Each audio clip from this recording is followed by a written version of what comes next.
When a battered woman's desperate cry for help reached the wrong number, she didn't know she'd just texted the most dangerous man in Philadelphia. With broken ribs and a dying phone, Lena Ward sent what she thought was her final message to her brother. But one wrong digit changed everything. The text landed on Victor Vale's phone, a crime boss who ruled the city's underworld without mercy. What began as a misdial became the collision of two worlds, a woman fighting to survive, and a man who'd forgotten what it meant to save someone. Stay until the end to see how this story unfolds. Hit that like button, and comment your city so I can see how far this story travels. The Philadelphia winter cut like broken glass. Lena Ward lay on the floor of apartment 4B, each breath a fresh knife through her chest. The ribs on her left side had given way an hour ago. She'd heard them crack beneath Ethan's fist, felt something fundamental break inside her body. Now every shallow gasp brought white-hot pain that made her vision swim. The apartment was dark. Ethan had locked her in before leaving, same as always. The deadbolt he'd installed 6 months ago only opened from the outside. "For your safety," he'd said, "so nobody can get in while I'm at work." She'd believed him once. Her phone lay 3 feet away where it had skidded when she'd tried to crawl toward the kitchen. The screen showed 3% battery. Her fingers were numb. Whether from cold or shock, she couldn't tell anymore. The heating had been off for 2 days. Another punishment, another lesson. Lena dragged herself forward, her fingernails catching on the cheap laminate flooring. The pain in her ribs screamed. She tasted copper. Just get to the phone. Just send the message. Her brother Marcus would come. He always said he would, if she ever really needed him. She'd been too proud to ask before, too ashamed to admit what her life had become. But pride didn't matter anymore. Shame didn't matter. Only survival. Her fingers closed around the phone. The screen lit up, harsh and bright. She squinted at the contacts, found Marcus's name, tried to focus through the tears and the pain and the way the edges of her vision kept going soft. She typed with shaking hands. "He broke my ribs. Can't breathe. Apartment 4B, door locked. Send." The phone died in her hand, screen going black. Lena let her head rest against the floor. The laminate was so cold it almost felt good against her feverish skin. She'd done what she could. Either Marcus would come, or he wouldn't. Either way, she'd fought until she had nothing left. She closed her eyes. She didn't see the mistake. Didn't know that in her desperation, her thumb had slipped, that she'd selected the wrong contact, that her message for help hadn't reached her brother at all. And 3 miles across the city, in a penthouse that overlooked the Schuylkill River, Victor Vale stood at his window and watched Philadelphia glitter in the December dark. He was 34 years old and owned half the city. The parts that mattered, anyway. The docks, the distribution networks, the politicians who stayed bought, the judges who understood that justice was negotiable. He'd built his empire methodically over 12 years, brick by bloody brick, until his name alone made men nervous. People called him the Phantom. He preferred it that way. Let them think he was a ghost, a rumor, a shadow that only appeared when someone needed to disappear. His phone buzzed. Victor glanced at the screen, expecting business. It was always business. At 11:47 p.m. on a Thursday, someone always needed something. A problem solved, a rival handled, a shipment rerouted. But the message was from an unknown number. "He broke my ribs. Can't breathe." Apartment 4B, door locked. Victor read it twice. Most men would have deleted it. Wrong number, not their problem. The city was full of desperate people sending desperate messages. You couldn't save them all. You couldn't save any of them, really. You could only save yourself. But Victor had built his empire on information, on reading between the lines, on understanding what people didn't say. This message, 4 short sentences, told him everything. He broke my ribs. Violence, intimate and deliberate. Can't breathe. Medical emergency, possibly life-threatening. Apartment 4B. Specific location. She wanted to be found. Door locked. Trapped. Unable to escape. And the fact that she'd texted instead of calling 911 told him something else. Whoever had hurt her had power. Maybe a cop. Maybe someone connected. Someone who'd make sure the authorities didn't respond or didn't respond in time. Victor's jaw tightened. He told himself it wasn't his concern. He'd left that kind of heroism behind years ago, back when he still believed the world could be fixed. He knew better now. The world was broken, and you either learned to profit from the fractures or you got crushed beneath them. He looked at the message again. Can't breathe. Fuck, he said quietly. He called Roman, his head of security. The phone rang once. Yeah, boss. I need an address traced. Unknown number. Send me the location in 5 minutes. On it. Victor ended the call and moved away from the window. He pulled on a black coat, checked the Glock holstered at his hip. He didn't know why he was doing this. Didn't know why this particular message from this particular stranger had gotten under his skin. Maybe because the words reminded him of someone else. A different locked door. A different woman who'd needed help that never came. His phone buzzed. Roman had sent coordinates and an address. 2847 Allegheny Avenue, apartment 4B. Victor memorized it, grabbed his keys, and headed for the elevator. Behind him, the city glittered like broken promises. Chiton. The building on Allegheny Avenue was exactly what he'd expected. 4 stories of crumbling brick, windows covered with bars, graffiti tags layered so thick they'd become abstract art. The kind of place where people minded their business because asking questions got you hurt. Victor parked his black Mercedes across the street. 2 of his men pulled up 30 seconds later in an unmarked SUV. Roman and Cade, both armed, both trained to follow orders without questions. 4th floor, Victor said. Apartment 4B, doors locked. Someone inside needs medical attention. Roman raised an eyebrow. Boss, you want to tell us what we're walking into? No idea, Victor admitted. Stay sharp. They entered through the building's broken security door. The lobby smelled like mold and old cigarettes. The elevator had an out-of-order sign that looked permanent, so they took the stairs. 4th floor. The hallway was dim, half the lights burned out. Victor found 4B and knocked once, hard. Philadelphia Fire Department. Open up. No answer. He tried the handle, locked, as expected. Cade, Victor said. Cade stepped forward with a small pry bar. The door was cheap, builder grade, barely better than cardboard. 2 sharp cracks in the lock gave way. The door swung open.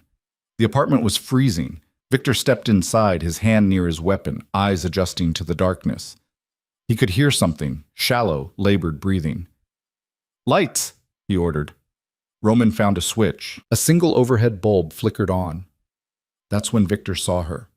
She was lying near the kitchen entrance, curled on her side like she'd fallen there and lacked the strength to move. Mid-20s, dark hair matted with sweat, face bruised badly enough that one eye had swollen shut. She wore a thin sweater and jeans, both smeared with what looked like dried blood. She was shaking, from cold or shock, probably both. Victor crossed the room in 3 strides and knelt beside her. Up close, the damage was worse. Split lip, finger-shaped bruises on her throat. And the way she was breathing, sharp, shallow gasps, confirmed what the message had said. Broken ribs. Hey, he said quietly. Can you hear me? Her good eye opened slightly. She looked at him without recognition, without hope, just exhausted acceptance. Help, she whispered. The word came out broken. I'm here, Victor said. You're going to be okay. He didn't know if that was true, but he said it anyway. He slipped one arm beneath her shoulders, the other under her knees, and lifted her as carefully as he could. She made a small sound of pain that cut right through him. Roman, get the car running. Cade, sweep the place. I want to know who did this. As he carried her toward the door, he heard footsteps in the hallway. Heavy, confident. A man appeared in the doorway, mid-30s, expensive suit, law school haircut. He looked at Victor, at the woman in his arms, and his expression went from surprise to fury in half a second. What the hell do you think you're doing? The man's voice was sharp, authoritative, the kind of voice used to being obeyed. Put her down, now. Victor stopped walking, looked at him properly. The man was tall, well-built, clearly someone who worked out. His suit probably cost $3,000. His shoes were Italian leather. Everything about him screamed money and privilege. Everything except his knuckles, which were scraped raw. You must be the boyfriend, Victor said calmly. I'm her fiancé, Ethan Calder, and you're trespassing. Ethan stepped into the apartment like he owned it, which Victor supposed he probably did. I don't know what she told you, but she's confused. She fell. It was an accident. Right, Victor said. She fell and gave herself 2 black eyes and a split lip. She's unstable. She hurts herself for attention. Ask anyone. Ask her therapist. She's been diagnosed with— Shut up, Victor said quietly. Ethan's face flushed red. Do you have any idea who I am? I'm a partner at Reinhardt and Hayes. I have the district attorney on speed dial. I'll have you arrested for breaking and entering before you make it to your car. Interesting threat, Victor said. Here's mine.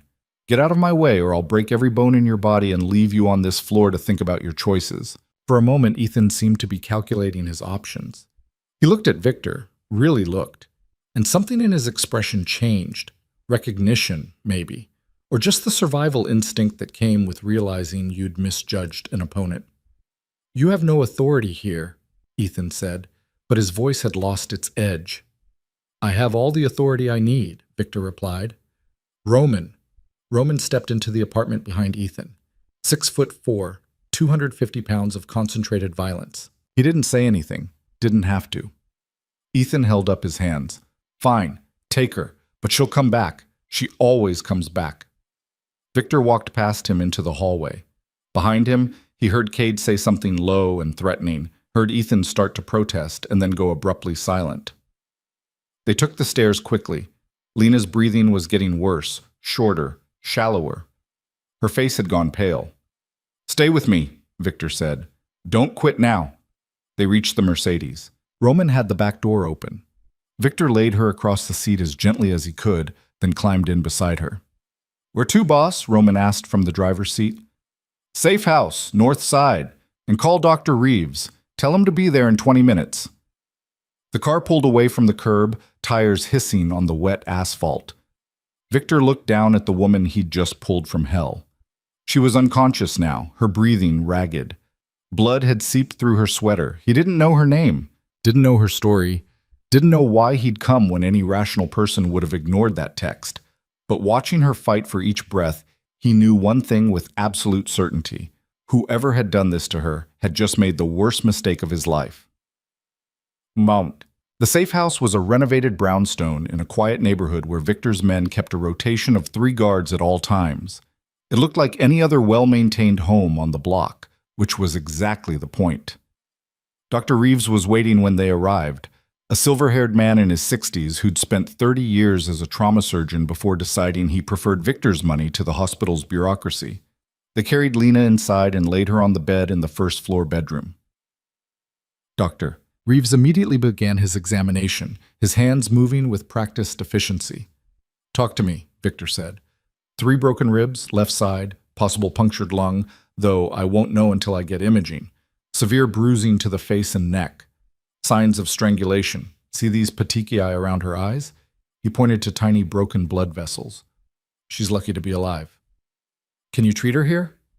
For now. But if that lung's compromised, she'll need a hospital. No hospitals, Victor said. Hospitals mean police reports. Police reports mean she goes back into the system. And the system clearly didn't protect her the first time. Dr. Reeves gave him a long look. You know what you're doing? Never, Victor admitted. But I'm doing it anyway. He left the doctor to work and walked into the kitchen, where Roman was making coffee. Cade found some interesting things in that apartment, Roman said, pouring 2 cups. Financial documents. Offshore account statements, all in her name. Victor took the coffee. How much? Rough estimate? 40 million. Victor went still. 40 million. In her name? Yeah, and get this, the boyfriend, Ethan Calder, he's not just some lawyer, he's counsel for the Donovan Syndicate, handles their money laundering, their legal protection, all of it. The Donovan Syndicate, one of the biggest criminal organizations on the East Coast, run by a man named Sean Donovan, who'd been trying to expand into Victor's territory for years. So Calder's been moving syndicate money through accounts in his girlfriend's name, Victor said slowly, using her as a firewall. If it goes wrong, she takes the fall, not him. That's what it looks like. And now we've got her. Victor set down his coffee. We didn't take her. We saved her. Sure, boss. But Calder doesn't know that. And neither does Donovan. All they know is that their money pipeline just disappeared into your hands. Victor rubbed his face. He thought he was rescuing one woman from an abusive relationship. Turned out he'd just stolen $40 million from a rival syndicate. This is going to get complicated, he said. When isn't it? Roman replied. Lena woke slowly, consciousness returning in fragments. Soft sheets. Warm room. Pain in her ribs that felt distant, manageable, like someone had wrapped it in cotton. She opened her eyes. Unfamiliar ceiling, unfamiliar room, morning light filtering through gauze curtains. Panic spiked through her chest. She tried to sit up and immediately regretted it as pain flared along her left side. Easy. A man's voice, calm and low. You've got broken ribs. Don't make them worse. Lena turned her head. A man sat in an armchair near the window. Dark hair, sharp features, expensive clothes.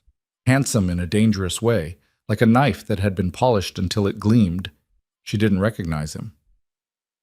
Who are you? Her voice came out raspy. Where am I? My name's Victor. You're safe. That's all you need to know right now. Memory came back in a rush. The apartment, Ethan's fists, the message she'd sent to Marcus, the phone dying in her hand. My brother, she said. Did Marcus... You didn't text your brother, Victor said. You texted me. Wrong number. Lena stared at him. I don't understand. Neither did I, but you asked for help, so I came. She tried to process that. A stranger had received her message and come anyway, had broken down the door, carried her out, brought her here, wherever here was. Ethan, she said. Did he? He's alive, if that's what you're asking, for now. The way he said it made something cold move through her stomach. This man, Victor, wasn't a good Samaritan, wasn't a paramedic or a social worker. There was violence in him, carefully controlled but unmistakable. I need to leave, Lena said. I need to get back before he what? Breaks more of your ribs? Finishes what he started? Victor leaned forward slightly. You're not going back there. Not today, not ever. You don't understand, Ethan. He's connected. He'll find me. And when he does, let him find you, Victor said. His voice was flat, certain. I'd like to have that conversation. Lena looked at him properly for the first time. Really looked. And understood that whatever Ethan was, whatever power he thought he had, this man didn't care. Who are you? She asked again. Someone who made a mistake, Victor said. I thought I was just pulling a woman out of a bad situation. Turns out I walked into something much bigger. He stood, moved to the window. Your boyfriend, Ethan Calder. He's been using you, using your identity to move money for some very dangerous people. $40 million in accounts with your name on them. The words didn't make sense. That's not possible. I don't have any... You do now. He opened them without your knowledge. Social security number, forged signatures, the whole thing. Victor turned to look at her. Which means you're the only person who can access those accounts. And that makes you very valuable to some very bad people. Lena's chest tightened. I don't know anything about any accounts. I work at a hospital. I'm a nurse. I barely have $500 in savings. I believe you, Victor said. But they won't. The syndicate Ethan works for. They're going to want their money. And they're going to come looking for it. Then give it to them, Lena said desperately. I don't want it.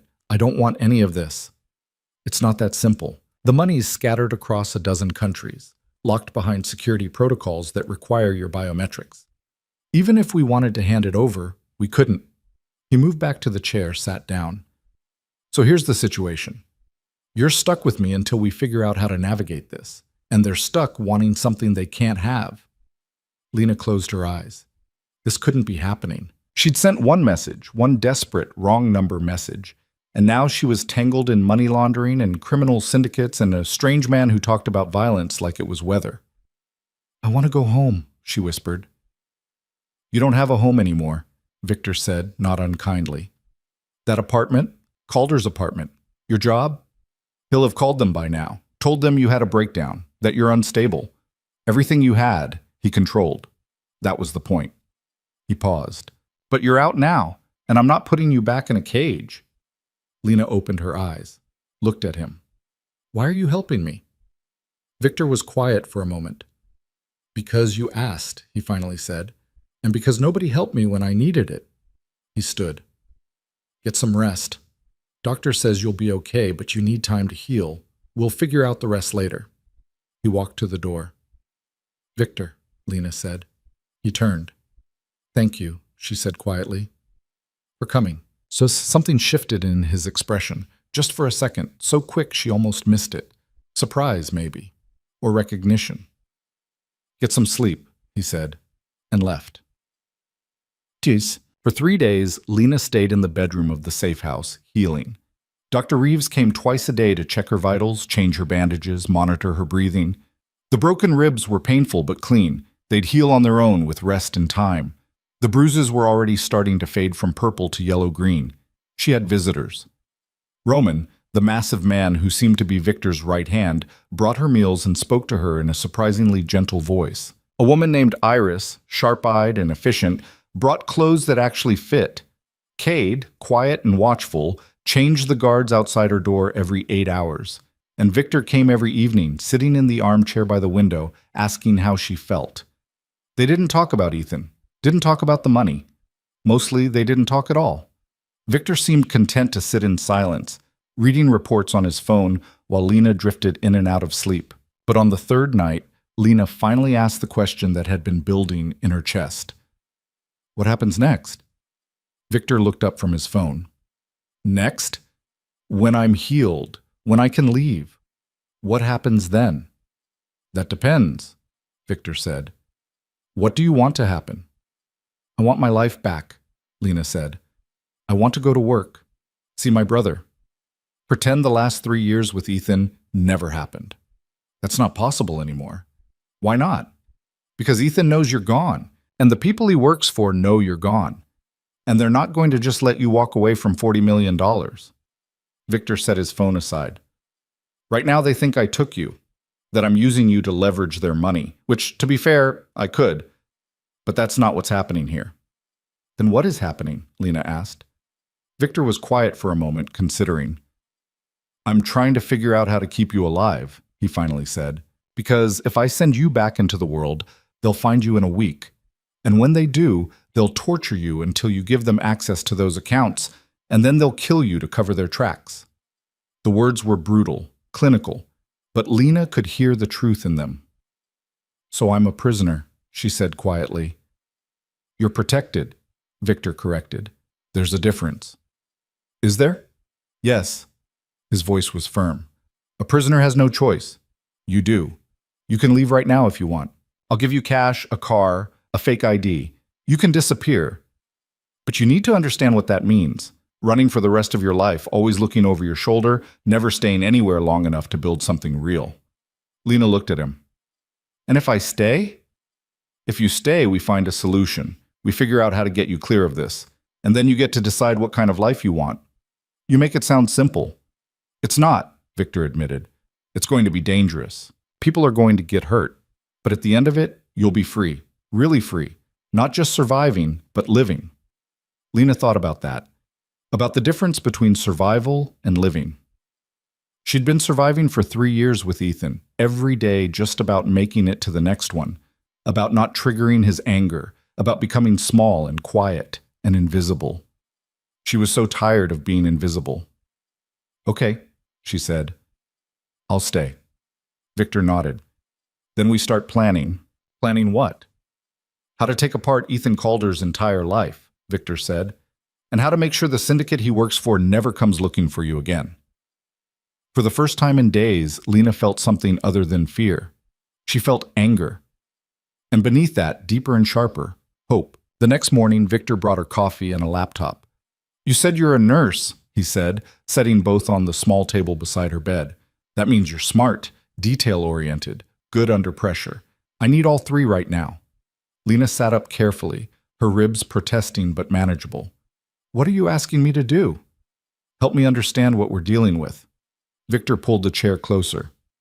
Ethan opened these accounts in your name. That means somewhere there's a paper trail, documents you supposedly signed, security questions you supposedly answered. I need you to look at everything Cade pulled from your apartment and tell me what's real and what's forged. He opened the laptop, and Lena found herself staring at scanned images of her own signature, dozens of them, on bank forms and corporate documents and legal papers she'd never seen before. Each one looked perfect, identical to how she actually signed her name. How did he...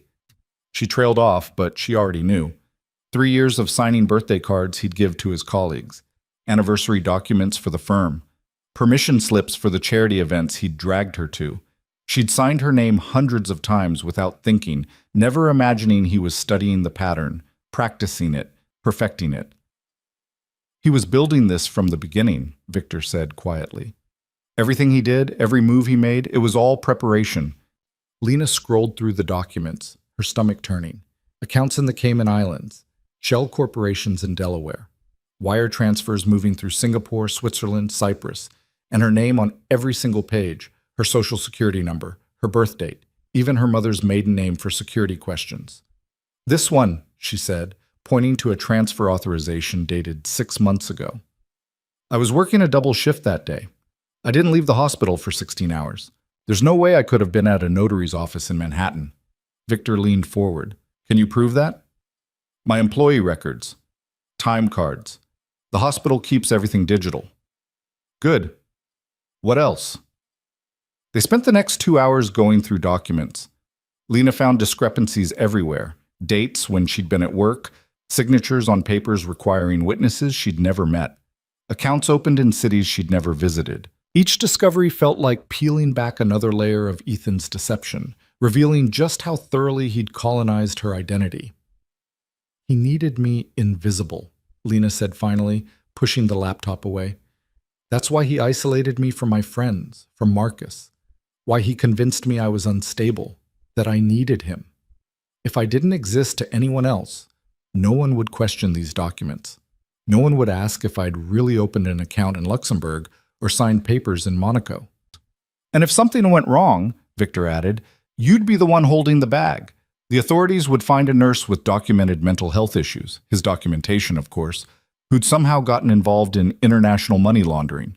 You'd go to prison while he walked away clean. The cruelty of it stole her breath. She'd loved Ethan once, or thought she had believed his concern was protection, his control was care, and all along he'd been building her cage from paperwork and lies. I want to destroy him, she said quietly. Victor studied her face. Are you sure? Because once we start down this path, there's no going back. Ethan's connected to powerful people. Taking him down means going to war with the Donovan Syndicate. People will die. Good, Lena said, and meant it. Let them. Something shifted in Victor's expression. Approval, maybe, or recognition. All right then. Let's talk strategy. He stood and walked to the window, looking out at the quiet street beyond. The syndicate's money is scattered across 12 countries in accounts with your biometric locks.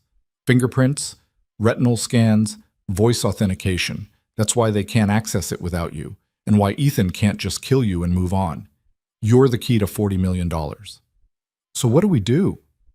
We make them think the key is broken, Victor said. We convince them the money's gone, untouchable, that keeping you alive is pointless. How? We steal it first. Lena stared at him. You want to steal $40 million from a criminal syndicate. I want you to steal it, Victor corrected. It's your money, legally speaking, your name, your accounts, your biometrics. You have every right to access it.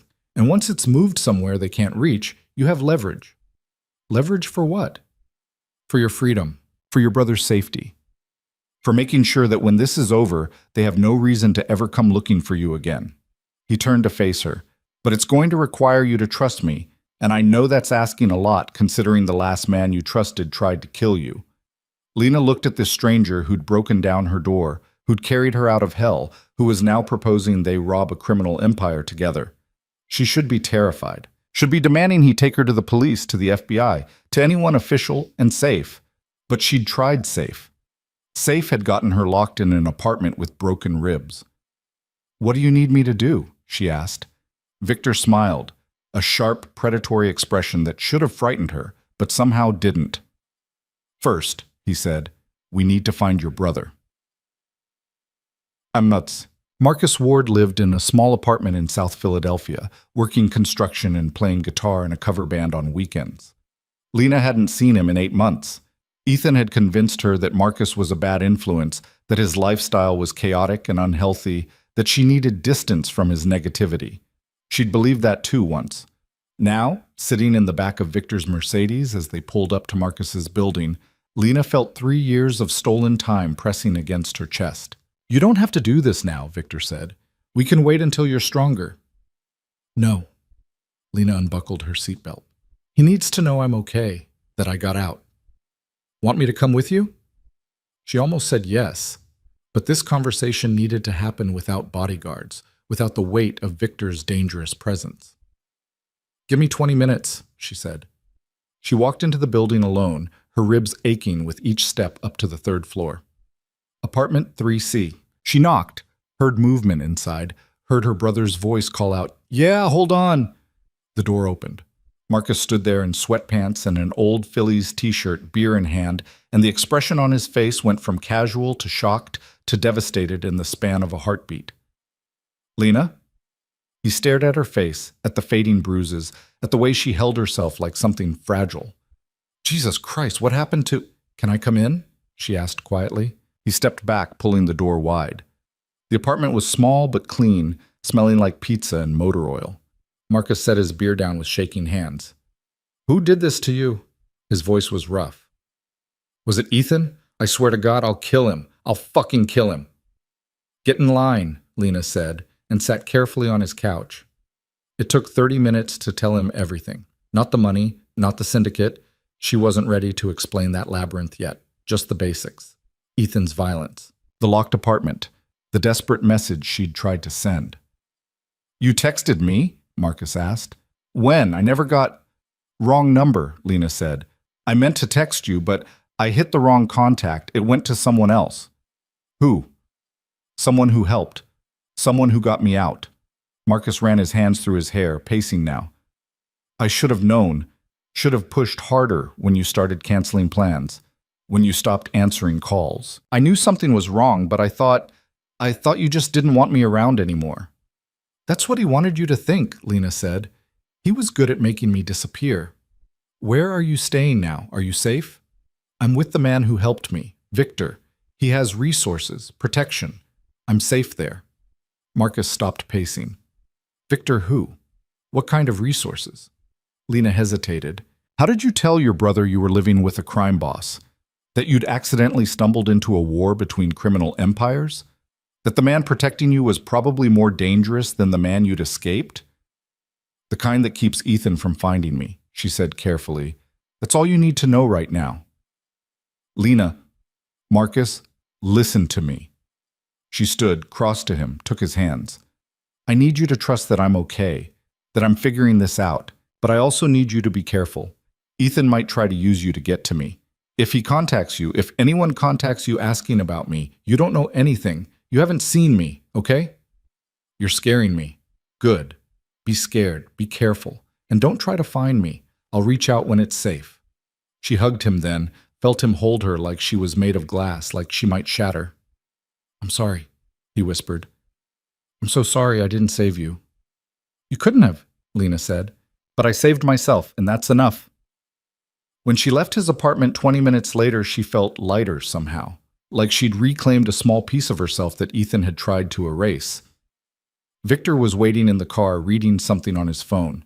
He looked up when she slid into the back seat. How'd it go? He's worried, angry, wants to kill Ethan. Smart man, Victor said. We should all want to kill Ethan.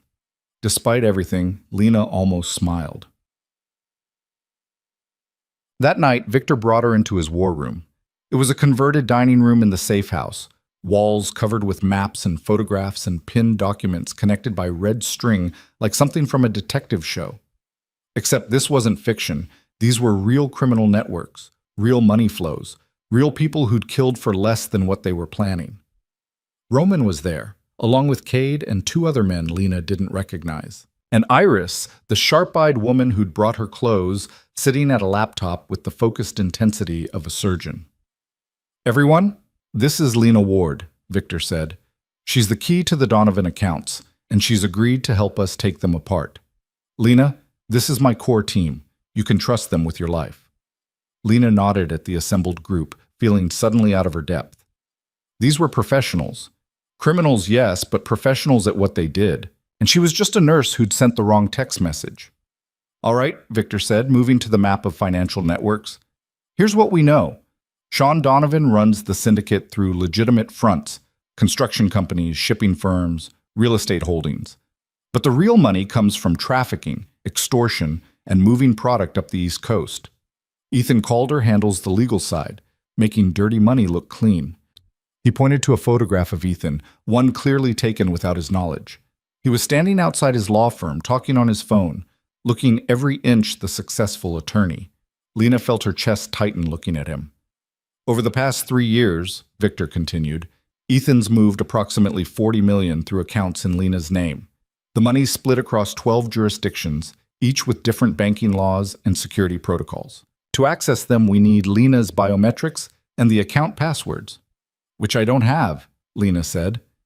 Which Ethan has, Iris corrected, looking up from her laptop. I've been digging into his digital footprint. He keeps everything encrypted, but he's also paranoid about losing access. That means backups, physical backups. Where? Victor asked.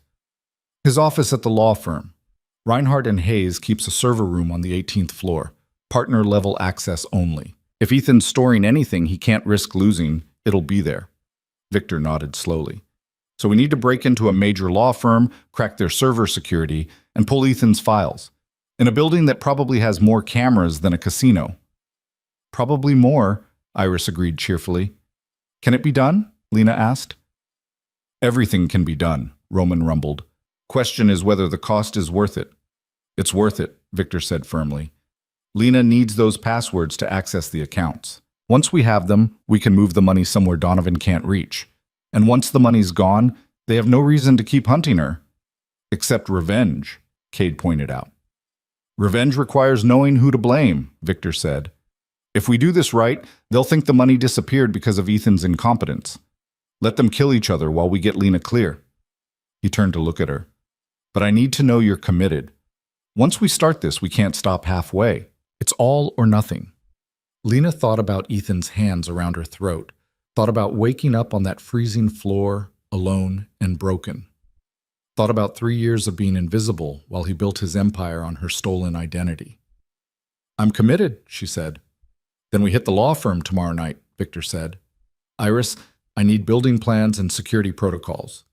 Roman, get me a team that can move fast and quiet. Cade, find us an exit strategy that doesn't involve police sirens. The team dispersed to their tasks, moving with the practiced efficiency of people who'd done this kind of thing before. Lena stayed by the map, staring at the web of connections. Somewhere in this maze was her path to freedom. She just had to trust that Victor could navigate it. Second thoughts? Victor asked quietly, coming to stand beside her. 1,000,000 of them, Lena admitted. But I'm not backing down. Good. Because I'm going to need you tomorrow night. Need me how? I'm not exactly trained for breaking and entering. No, but you are trained to stay calm under pressure. To make quick decisions when lives are on the line. He glanced at her. That's what nursing is, isn't it? Controlled chaos. It is, Lena said, but the stakes are usually different.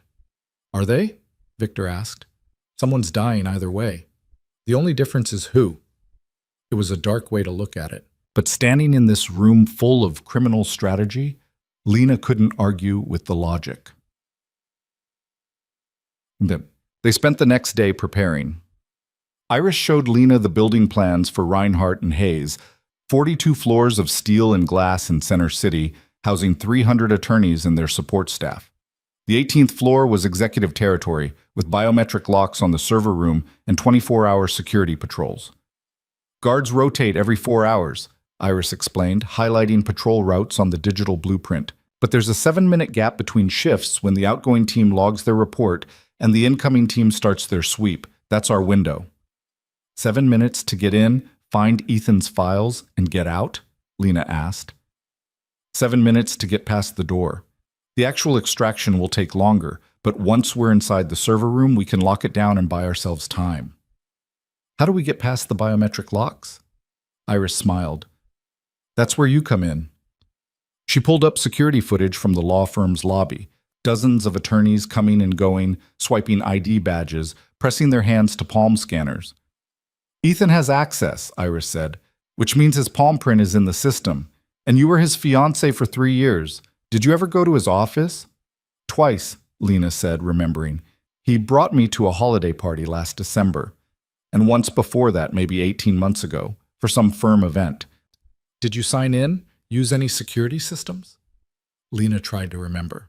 The details were fuzzy, overshadowed by Ethan's constant presence, his hand on her back, guiding her, controlling her. I signed a visitor log, she said slowly, and they took my photo for a temporary badge. Perfect.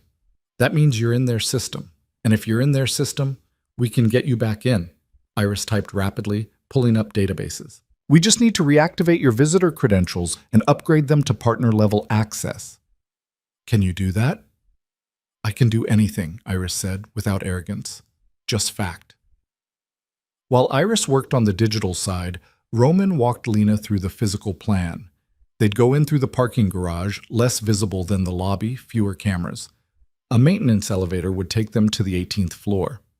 From there, it was 50 feet of hallway to the server room. Stay close to me, Roman said. Don't run unless I run. Don't talk unless I talk. And if something goes wrong, you do exactly what I say when I say it. Understood? Understood, Lena said. She spent the afternoon in the safe house gym, testing her ribs, rebuilding the strength that 3 days of bed rest had stolen. Dr. Reeves watched her with disapproval. You should be resting, he said.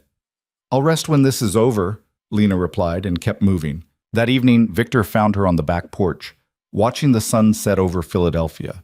The sky was burning orange and red, beautiful and violent. You don't have to come tomorrow, he said. I can have Iris spoof your credentials. You could stay here, stay safe. We both know I'm not safe anywhere, Lena said. Not until this is finished. Victor nodded. Fair point. They stood in silence for a moment, watching the city lights begin to flicker on. Can I ask you something? Lena said. Go ahead. Why do you do this? Run a criminal empire, I mean. You're smart enough to do anything else. You could have been legitimate. Victor was quiet for a long time. When he finally spoke, his voice was distant, like he was looking at something far away. When I was 17, my father worked for a man named Castellano, Italian mob, old school. My father was a driver, nothing important, but he saw something he shouldn't have, a murder, a police commissioner's murder. Castellano couldn't let that stand. He paused, and Lena waited, knowing this story had a dark ending. They killed my parents on a Tuesday, made it look like a robbery. I was at school when it happened. Came home to crime scene tape and sympathetic detectives who told me how sorry they were, how they'd do everything they could to find who did it. But I knew who did it. Everyone knew. And nobody did anything. I'm sorry, Lena said quietly. I realized something that day, Victor continued. The system, police, courts, justice, it only works if the powerful want it to work. And for people like us, people without money or connections or protection, it doesn't work at all. So I decided to become powerful, to build something that couldn't be taken away by men like Castellano. Did you ever get revenge? Victor smiled, cold and satisfied. Castellano died 6 years ago. His organization collapsed. His fortune disappeared. He spent his last days in a nursing home, broke and alone, wondering what happened to his empire. You did that. I did that, Victor confirmed, and I slept just fine afterward. Lena understood then. Victor wasn't a hero, wasn't trying to be. He was something more complicated, a man who'd been broken by injustice and rebuilt himself into the kind of power that could break others. I'm not a good man, Lena, he said, as if reading her thoughts. I've done terrible things to terrible people, and I'll do more terrible things before this is over. If that's a problem. It's not, Lena said, because she understood something too. The world wasn't fair, didn't reward goodness or punish evil consistently. Sometimes survival meant making deals with dangerous people. Sometimes freedom required violence. She'd been good for 3 years, had tried to be the perfect girlfriend, the perfect partner, the woman Ethan wanted her to be, and it had nearly killed her. Tomorrow night, Victor said, we take the first real step toward ending this, toward getting you free. And if something goes wrong, then we improvise, Victor said. We always do. They arrived at the Reinhardt and Hayes building at 11:47 p.m., 3 vehicles in total. Victor and Lena in the Mercedes. Roman and Cade in an unmarked van. Iris alone in a sedan she'd parked 2 blocks away, ready to run interference on security systems. The parking garage was mostly empty, just a few cars belonging to attorneys pulling all-nighters. Roman had acquired a parking pass, Lena didn't ask how, and they slid into a spot near the maintenance elevator without incident. Comms check, Victor said quietly. Lena touched the small earpiece Iris had given her. I hear you. Good. Iris? I'm in their security system. Iris's voice came through, crisp and clear. Cameras on the 18th floor are showing loop footage. You're ghosts. Roman, Cade? Ready, boss. They exited the vehicles and moved toward the elevator. Lena's heart was pounding, her ribs aching with each breath. She was wearing dark clothes Iris had provided, her hair pulled back, looking nothing like the broken woman who'd been carried from that apartment 6 days ago. Roman swiped the maintenance access card and the elevator doors opened. They stepped inside. 18, Victor said. The elevator began to rise, and Lena watched the numbers climb. 12, 13, 14. You're approaching the guard rotation, Iris said in their ears.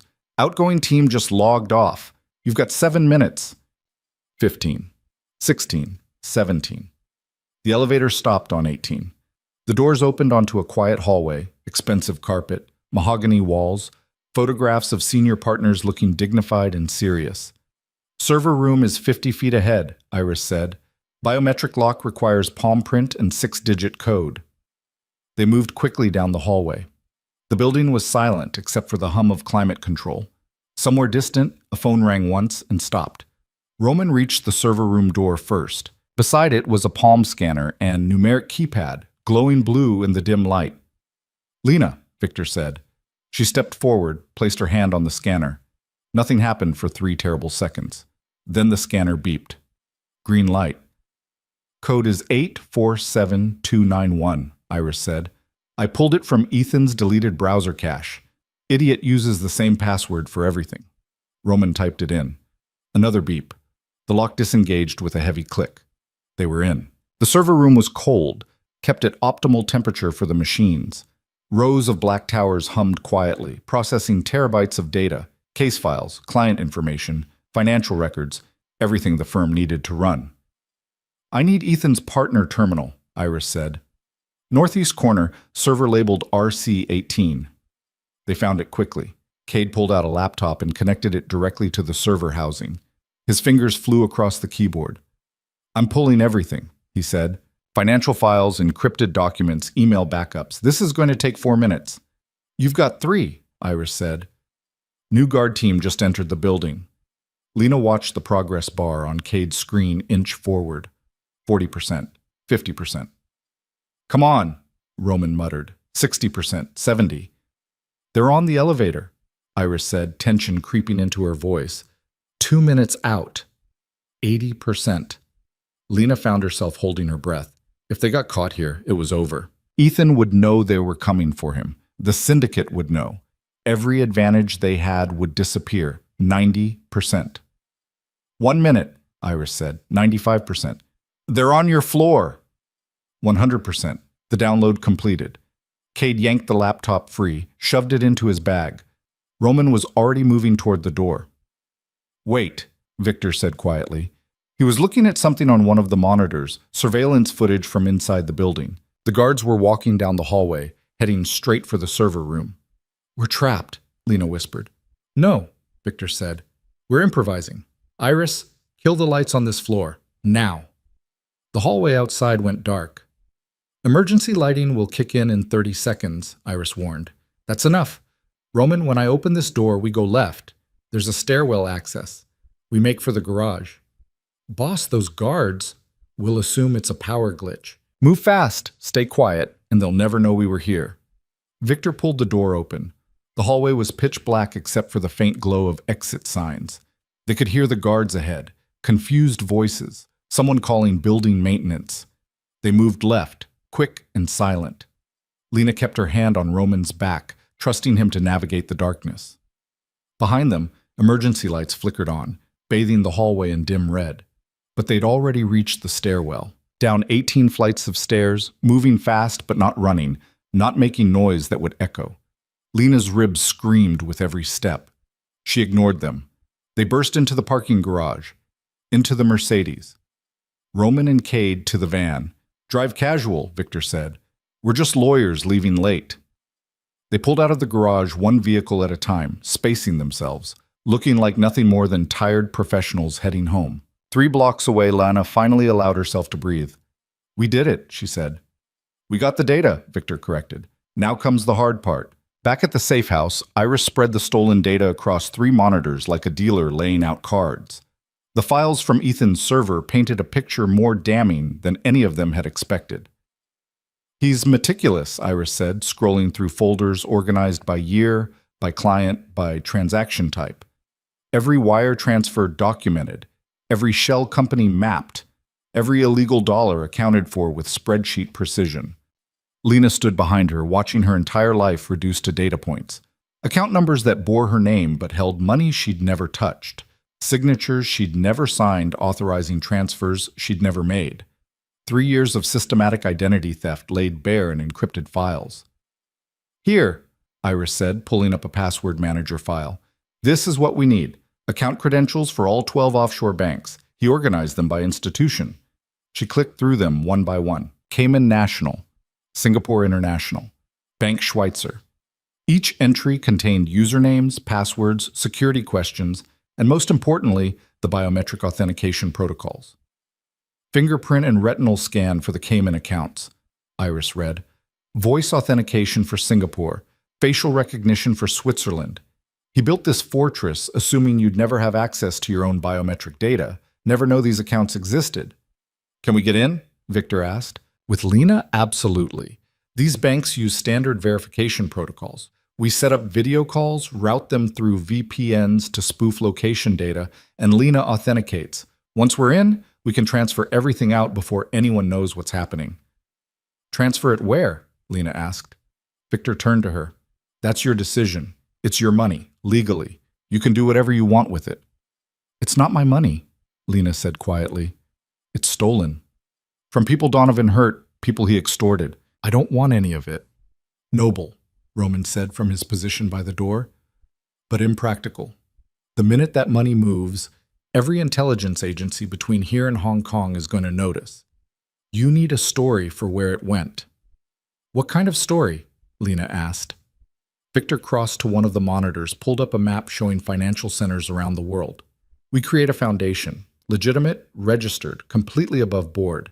We transfer the $40 million into its accounts as an anonymous donation, then use those funds for whatever charitable purpose you choose.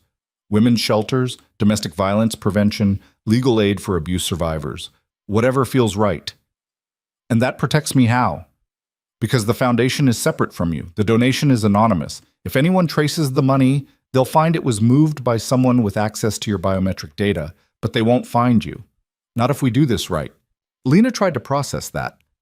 $40 million in stolen money transformed into something that could actually help people. Women like her, trapped in situations like hers. It felt almost like redemption. "How long do we have?" she asked. "Ethan won't know we accessed his servers for maybe another day," Iris said. "But the moment we start moving money, alarms are going to ring. Every bank will notify every other bank. The syndicate will know within hours that their accounts are being drained. So we move fast," Victor said. "We hit all 12 banks simultaneously, transfer everything in one coordinated strike, and lock it down before they can react." "That's going to take coordination," Cade said. "And bodies. We can't be in 12 places at once." "We don't need to be. Lena can authenticate remotely. We just need secure connections and someone monitoring each transfer to make sure nothing goes wrong." Victor looked at his team, then at Lena. "We do this tomorrow. First thing, before Ethan has time to change the passwords or lock down the accounts." "Everyone clear?" Nods around the room, professional, committed. But as the meeting broke up and people dispersed to their tasks, Lena felt anxiety coiling in her stomach. Tomorrow they'd be stealing $40 million from people who killed for much less. Tomorrow, they'd be painting a target on her back that would never fully disappear. She found herself standing on the back porch again, staring at the city lights, trying to breathe through the fear. Victor joined her a few minutes later, carrying 2 glasses of whiskey. "You look like you need this," he said, offering her one. Lena took it gratefully. The whiskey burned going down, sharp and clean. "Having second thoughts?" Victor asked. "100th thoughts, more like." Lena took another sip. "I keep thinking about what happens after. Even if we move the money, even if we set up this foundation, Ethan's still out there. The syndicate's still out there. They're not going to just forget I exist." "No," Victor agreed. "They won't." "So what's the end game? I spend the rest of my life looking over my shoulder?" Victor was quiet for a moment, considering his words. "There's another option," he finally said. "One I didn't want to bring up until you were ready to hear it." "I'm listening." "We don't just take the money. We destroy them completely. Ethan, the syndicate, everyone involved. We gather enough evidence to bring federal charges that stick. RICO statutes, money laundering, racketeering. We hand the authorities everything they need to dismantle the Donovan organization from the inside." "You'd do that?" Lena asked. "Turn them over to the FBI? I thought you hated the authorities." "I do," Victor said, "but I hate men who beat women more. And strategically, it makes sense. Donovan's been trying to muscle into my territory for years. If he goes down, it creates opportunities. Opens up distribution routes, political connections, all kinds of advantages. So this is business to you." "Partly," Victor admitted, "but it's also personal. You asked me why I helped you that first night. Truth is, I didn't plan to. I read that text and told myself it wasn't my problem. But something made me trace that number anyway, made me drive to your apartment. And when I saw you on that floor, barely breathing," he paused. "I haven't felt that angry in years.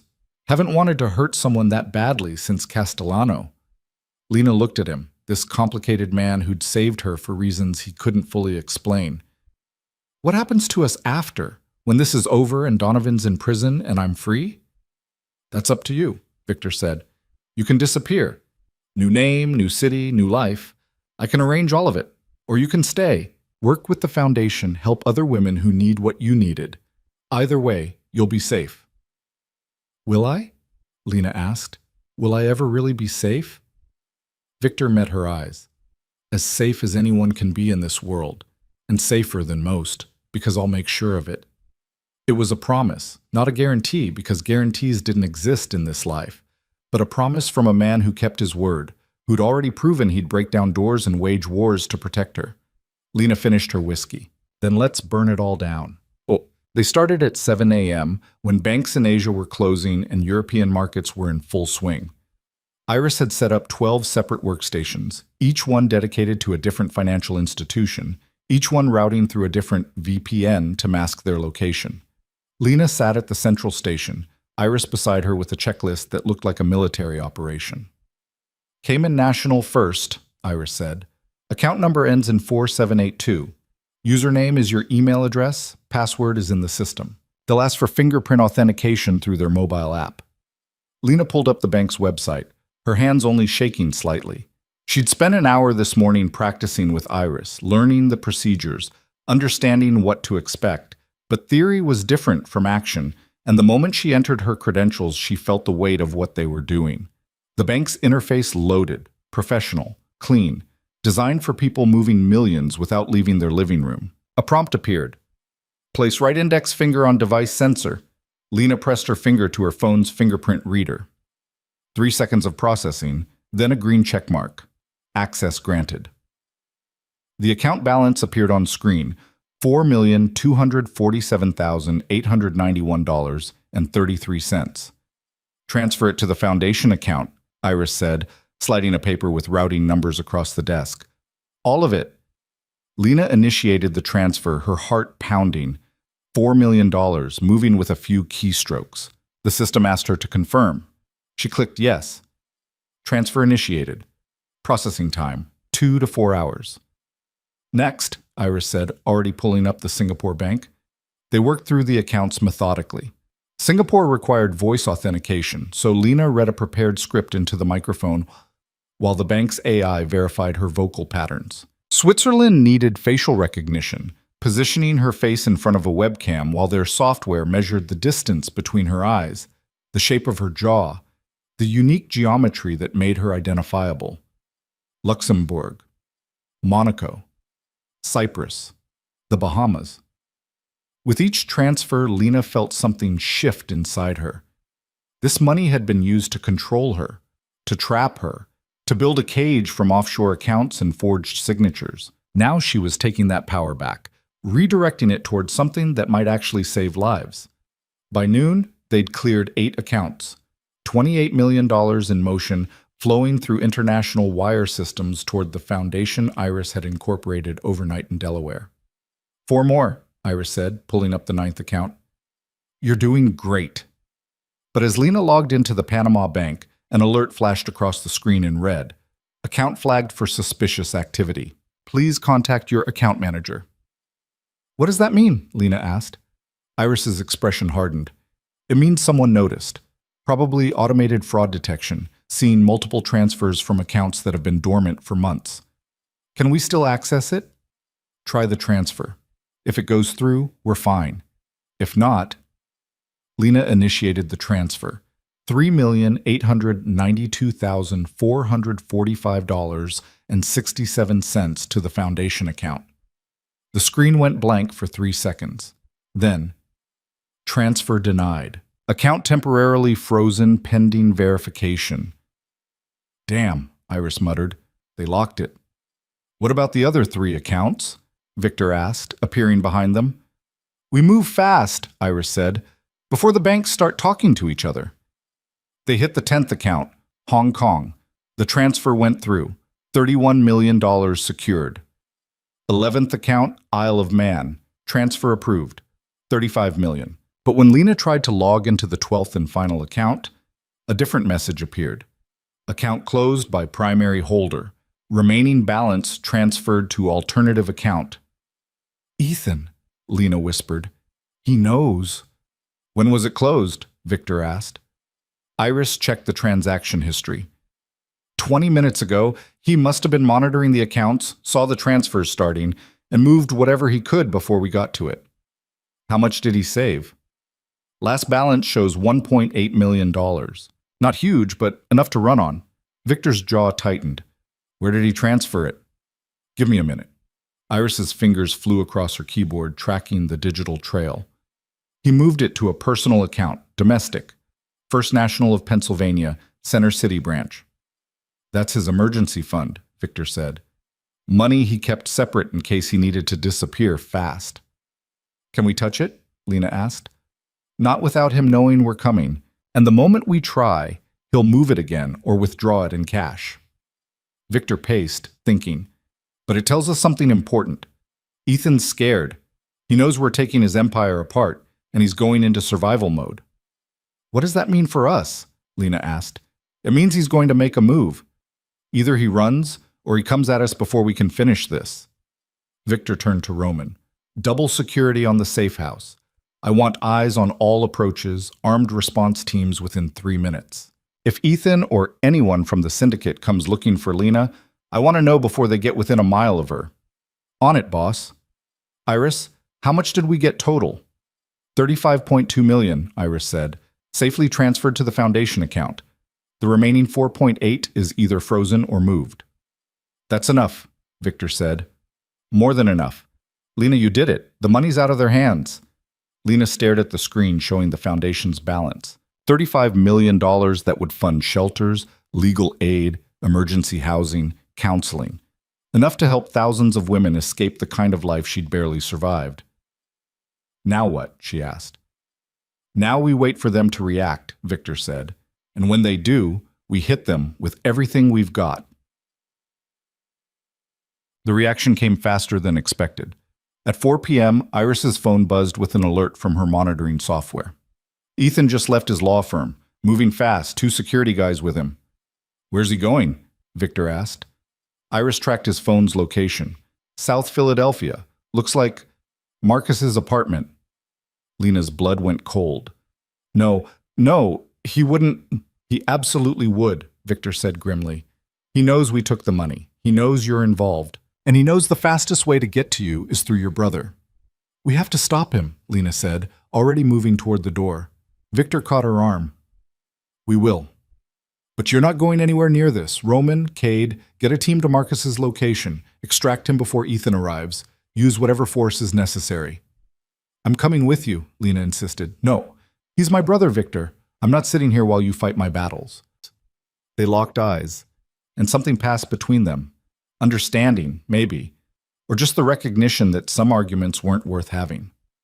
Fine, Victor said, but you stay in the car, and if shooting starts, you get down and you stay down. Clear? Clear. They were in the Mercedes and moving within 90 seconds, Roman driving with the kind of controlled urgency that came from years of high-stakes operations. Cade followed in the SUV with 3 more of Victor's men, all armed, already. Lena's phone buzzed. Marcus calling. She answered. Marcus, listen to me. Lena, there are men outside my building. Her brother's voice was tight with fear. 2 guys in suits watching the entrance.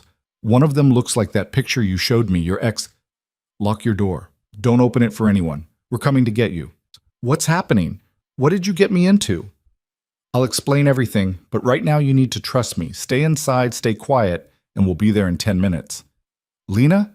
10 minutes, Marcus. Hold on. She ended the call, her hands shaking. This was her fault. She dragged Marcus into this world of violence and money and men who solved problems with bullets.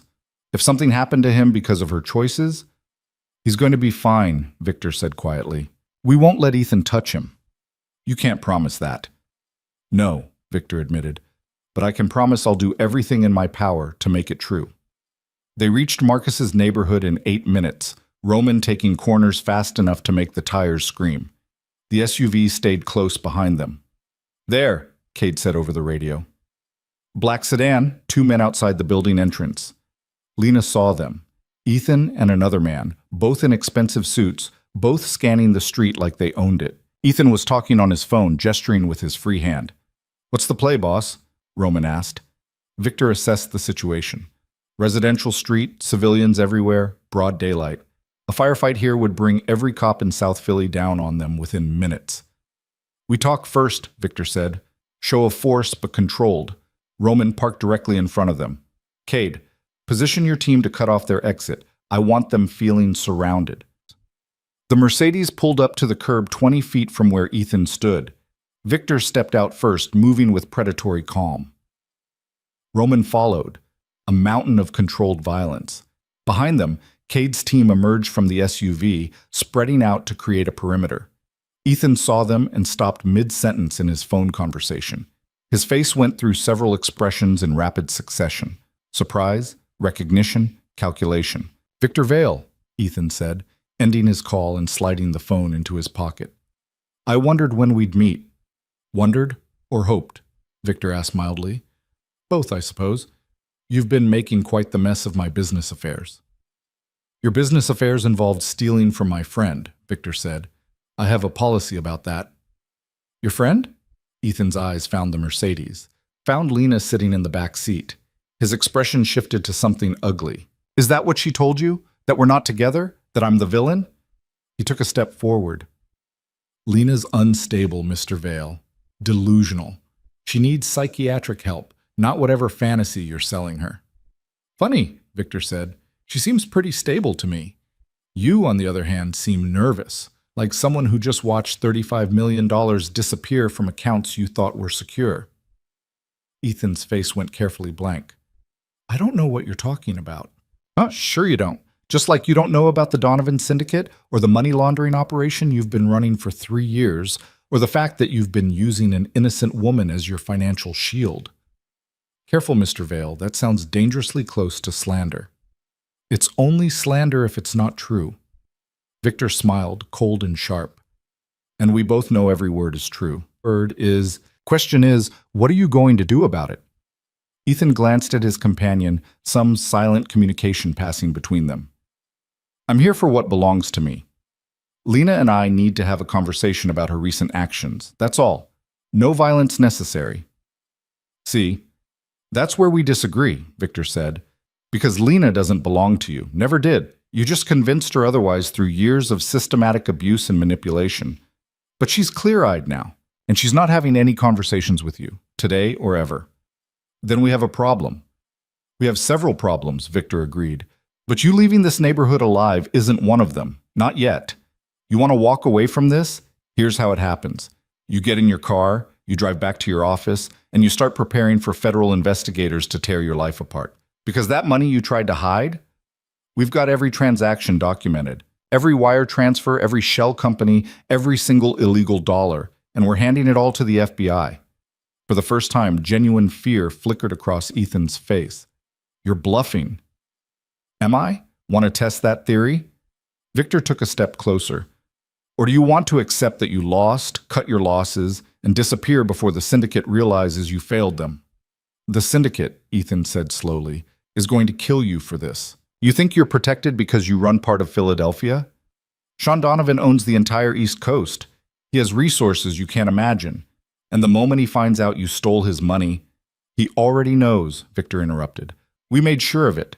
Sent him a very detailed breakdown of exactly where his $40 million went, along with documentation proving you were skimming off the top.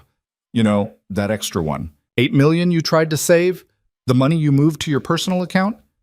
That looked very suspicious to a man like Donovan. Made him wonder what else you might have been stealing. Ethan's face went white. You didn't. We did. So now you've got the FBI coming from one direction and the syndicate coming from the other. Your move, counselor. What's your play? The silence stretched. Lena watched from the car, her heart pounding, as Ethan processed his impossible situation. She could see the calculations running behind his eyes, the desperate search for an escape route that didn't exist. Finally, Ethan spoke, his voice tight with barely controlled rage. This isn't over. Sure it is, Victor said. You just don't want to admit it. Ethan turned to his companion. We're leaving. But as they moved toward their car, the companion reached inside his jacket. Roman reacted instantly, pulling his weapon. Cade's team did the same, a chorus of safeties clicking off. Don't, Victor said quietly. Don't make this the moment you die. The companion froze, hand still inside his jacket. Slowly, Victor continued. Show me your hands, both of you. Ethan raised his hands, empty. His companion pulled his hand out carefully, also empty. Now get in your car and drive away, Victor said, while you still can. They backed toward their sedan, moving carefully, aware that a dozen guns were tracking their every movement. Ethan got in the driver's seat, started the engine. But before pulling away, he rolled down his window and looked directly at the Mercedes, directly at Lena. I loved you, he called out, loud enough for everyone to hear. Everything I did to protect you, to give you a life. And this is how you repay me? Lena climbed out of the car before Victor could stop her. She walked toward Ethan's sedan, her ribs aching, her hands steady. You loved me? She said quietly. Is that what you call it? The broken ribs? The locked door? The 3 years of making me believe I was crazy? You were always so fragile, Ethan said. I was trying to help you. You were trying to control me, Lena interrupted, and you almost succeeded. But I'm done being fragile, done being yours, done being invisible. She leaned closer to his window. So drive away, Ethan. Run fast and run far. Because the next time we meet, I won't be the woman who couldn't breathe on her apartment floor.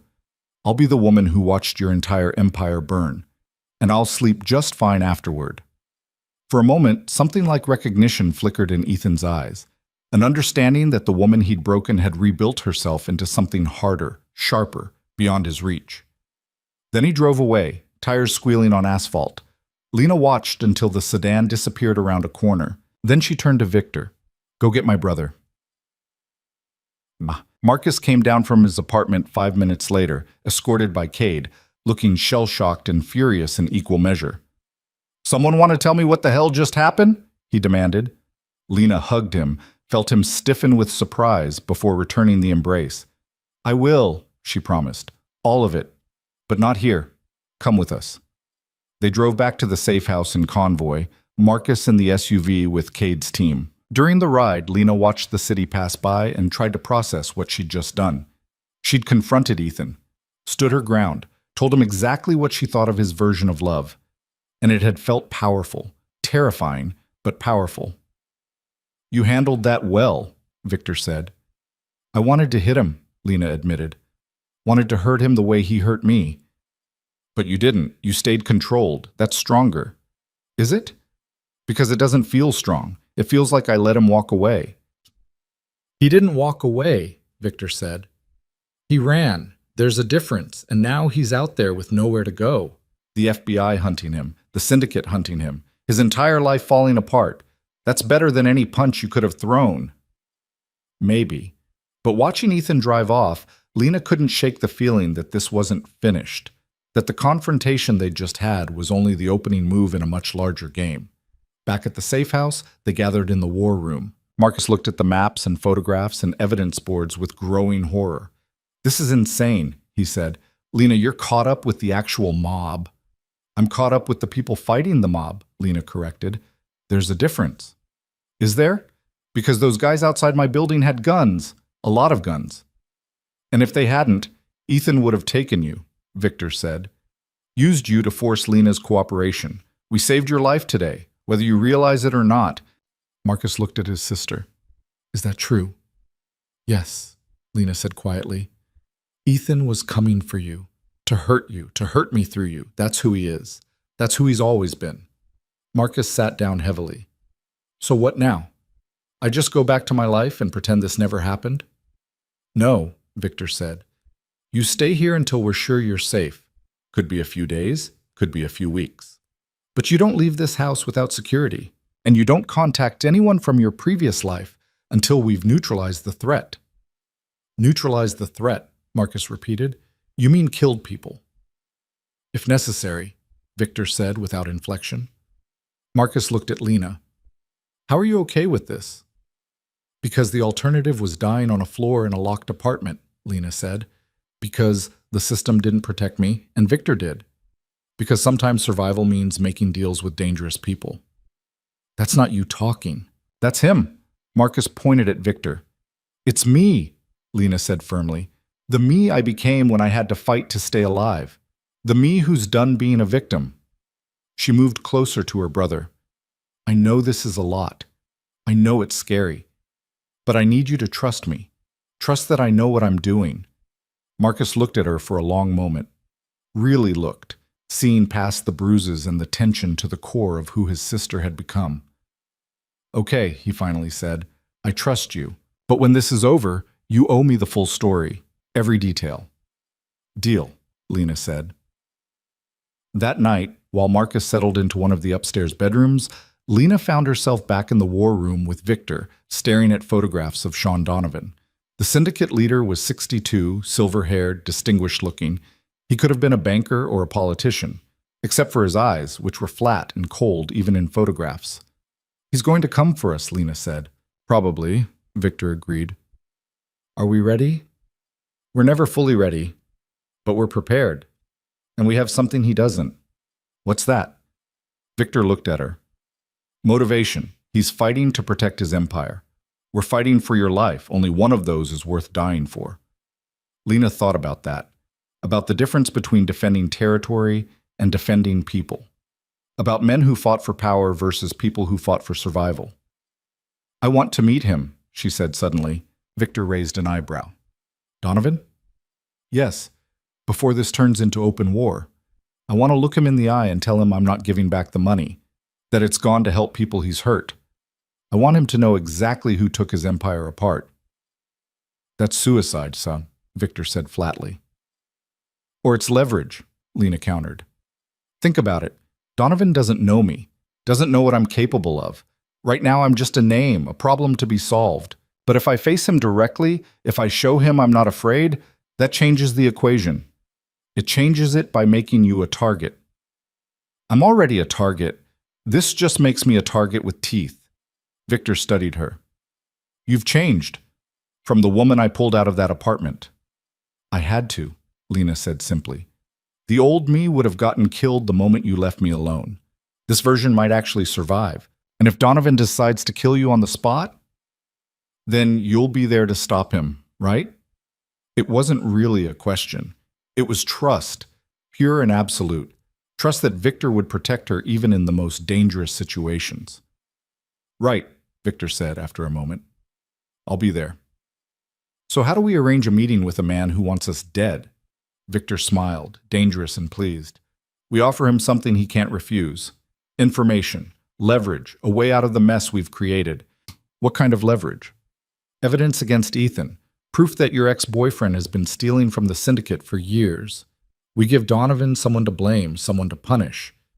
And in exchange, he leaves you alone. You'd sacrifice Ethan. In a heartbeat, Victor said. He's already dead. He just doesn't know it yet. Question is whether we let the FBI take him down slowly or we let Donovan do it fast. Either way, he pays for what he did to you. Lena thought about Ethan on that apartment floor, broken and bleeding the way he'd left her. Part of her wanted to watch, wanted to see him experience the fear and pain he'd inflicted. But another part, the part that was still trying to be human, still trying to be good, hesitated. I don't want to be like him, she said quietly. Don't want to become the kind of person who destroys lives without feeling it. You won't, Victor said, because you're asking the question. People like Ethan, like Donovan, they never ask. They just take and hurt and destroy because they can. The fact that you're worried about it means you're nothing like them. Promise me something, Lena said. What? When this is over, when we've finished burning it all down, help me remember who I was. Before Ethan, before the fear. Help me find that version of myself again. Victor reached out, took her hand. His grip was warm, solid, real. I promise, he said. But maybe you don't need to go back. Maybe you just need to go forward. Become someone new, someone stronger than before, but still good. Still you. Lena squeezed his hand, feeling something shift between them. Gratitude, yes, but also connection, understanding, the strange intimacy that came from walking through fire together and coming out alive. Okay, she said. Forward it is. The meeting with Sean Donovan took 3 days to arrange. 3 days of back-channel negotiations conducted through intermediaries, each message carefully worded to avoid outright threats, while making the stakes absolutely clear. Victor wanted neutral ground, public enough that open violence would draw attention, private enough that they could speak freely. Donovan wanted assurances that this wasn't a trap, that Victor wasn't planning to eliminate him the moment he showed his face. They settled on the Bellevue Hotel's private dining room at 2 p.m. on a Tuesday. Expensive, elegant, the kind of place where wealthy men made deals over scotch and handshakes. 4 armed guards each, no more. A show of strength without turning the meeting into a battlefield. Lena spent those 3 days preparing, not physically, though her ribs were finally healing enough that she could move without wincing. Mentally, emotionally, getting ready to face the man whose empire had nearly consumed her life. You don't have to do this, Marcus said the night before the meeting.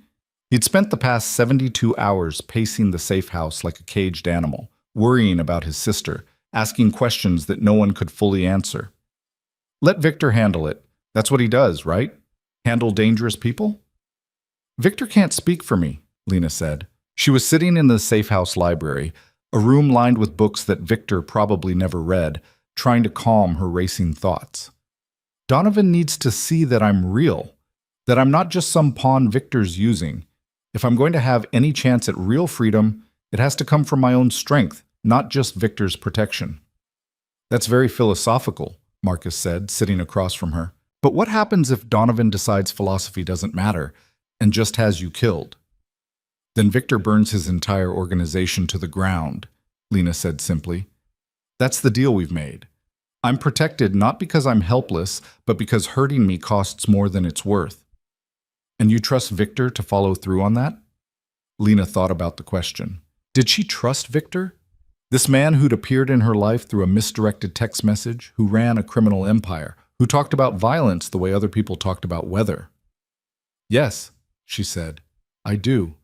He's kept every promise he's made, saved me, protected you, helped me take back the money Ethan stole.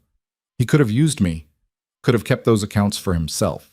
Instead, he's risking war with the Donovan syndicate to make sure I get free. Maybe he has other reasons, Marcus suggested. Maybe it's not all altruism. It's definitely not all altruism, Lena agreed. Destroying Donovan's organization benefits Victor's business. I understand that, but his reasons can be complicated and still include actually caring about what happens to me. People aren't simple, Marcus, especially not people like Victor. Her brother was quiet for a moment. Then, do you have feelings for him? The question caught Lena off guard.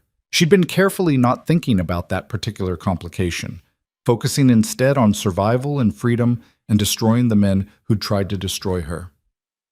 I don't know, she admitted. Maybe. Or maybe I'm just grateful and confused and mistaking protection for something more. Either way, it doesn't matter right now. Right now, I need to focus on getting through tomorrow. And after tomorrow? After tomorrow, I figure out who I am when I'm not running or hiding or fighting, but one crisis at a time. Marcus reached across and squeezed her hand. For what it's worth, I think you're already that person. The you that you're trying to find? She's right here. She's been here the whole time, just buried under everything Ethan tried to make you believe about yourself. Lena felt tears prick her eyes. When did you get so wise? I've always been wise, Marcus said. You were just too busy taking care of everyone else to notice. That night, Lena barely slept. She lay in bed staring at the ceiling, running through scenarios. What she'd say to Donovan, how she'd hold herself, whether she could actually look a man like that in the eye without showing fear. Around 3 a.m., she gave up on sleep and walked downstairs. She found Victor in the war room studying documents by lamplight. Couldn't sleep either? He asked without looking up. Too much in my head, Lena said, sitting in the chair beside him. What are you reading? Donovan's history. Everything we could compile. Where he came from, how he built his empire, who he's killed, who he's protected. Victor tapped a photograph of a younger Donovan standing beside a man in a police uniform.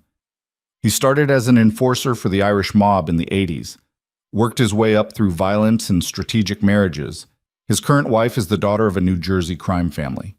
His son runs their legitimate businesses. His daughter married a state senator. Sounds like royalty, Lena said.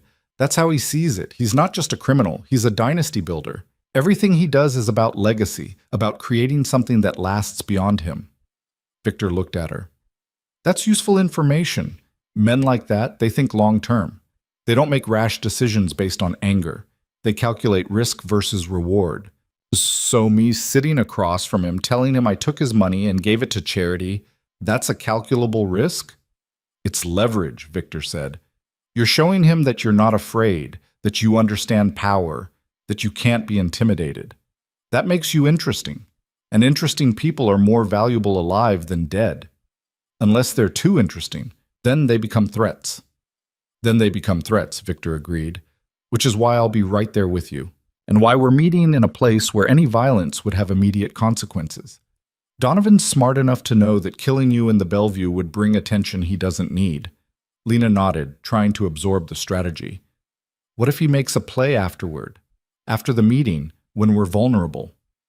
Then we respond with everything we have. But I don't think he will.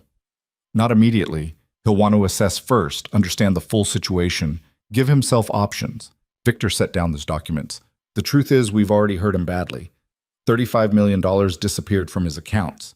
His lawyer is either stealing from him or so incompetent he let it happen. His entire money laundering operation is compromised. He's bleeding, and he knows it. Tomorrow isn't about him threatening us. It's about him trying to stop the bleeding by getting the money back, which we can't give him. The foundation has it, and the foundation is legitimate. We move that money again. It raises flags with federal regulators. So we offer him something else. Ethan? Lena said quietly. Ethan, Victor confirmed. We give him proof that your ex-boyfriend has been skimming from the syndicate for years. Proof that the $1.8 million he saved in his personal account was just the tip of the iceberg. We make Donovan believe that the real theft wasn't us taking $40 million. It was Ethan stealing 3 times that over the course of their partnership. Is that true? Does it matter? Victor asked. We have documents that suggest it. Bank statements, wire transfers, offshore accounts with Ethan's fingerprints all over them. Real or fabricated, Donovan will believe it because it gives him a story that makes sense. A story where he's the victim, not the incompetent crime boss who got robbed. Lena thought about Ethan, about what would happen when Donovan turned his attention toward him. He'll kill him. Probably. And I'm supposed to be okay with that? Victor studied her face. You tell me. Are you okay with it? Lena didn't answer immediately. She thought about her broken ribs, the locked apartment, the 3 years of systematic psychological torture disguised as love. She thought about the $40 million Ethan had stolen using her identity, about how he'd built her into a cage of forged signatures and offshore accounts. I don't want to be the kind of person who's okay with murder, she finally said. But I'm also not going to lose sleep over Ethan facing consequences. He made his choices. He knew what world he was playing in. If that world devours him, that's justice of a kind. Cold comfort, Victor observed. It's the only comfort available, Lena replied. In a world where the system protects men like Ethan and punishes women like me, where police and courts and laws only work for people with money and power, sometimes cold comfort is all you get. Victor nodded slowly. You've learned faster than I expected. How to think like someone who operates in the shadows. I had a good teacher. I'm not teaching you to be like me, Victor said sharply. I'm teaching you to survive people like me. There's a difference. Is there? Lena asked. Because from where I'm sitting, survival and power look pretty similar. They're not, Victor said firmly. Power is about control. Survival is about freedom. You can have one without the other. He paused. I have power, but I'm not free. I haven't been free since I was 17 years old and decided to become the kind of man who couldn't be hurt. You still have a chance at actual freedom. Don't throw it away trying to become me. The vulnerability in his voice surprised her. Victor rarely let his guard down, rarely showed anything but controlled competence. But sitting here in the lamplight at 3 a.m, he looked tired. Not physically, tired in his soul. What would you do if you were free? Lena asked quietly. Victor laughed, but there was no humor in it. I don't even know anymore. I've spent so long building this empire, protecting it, expanding it. I don't remember what I wanted before I wanted power. Maybe you wanted to be safe, Lena said. Maybe that's all anyone really wants, to be safe and loved and seen. Maybe, Victor agreed, but safety's expensive in this world, and I've paid the price too many times to walk away now.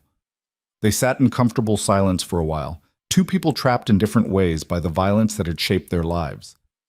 Finally, Lena stood. I should try to sleep. Tomorrow's going to be difficult. Tomorrow's going to change everything, Victor corrected. Get some rest. You'll need it.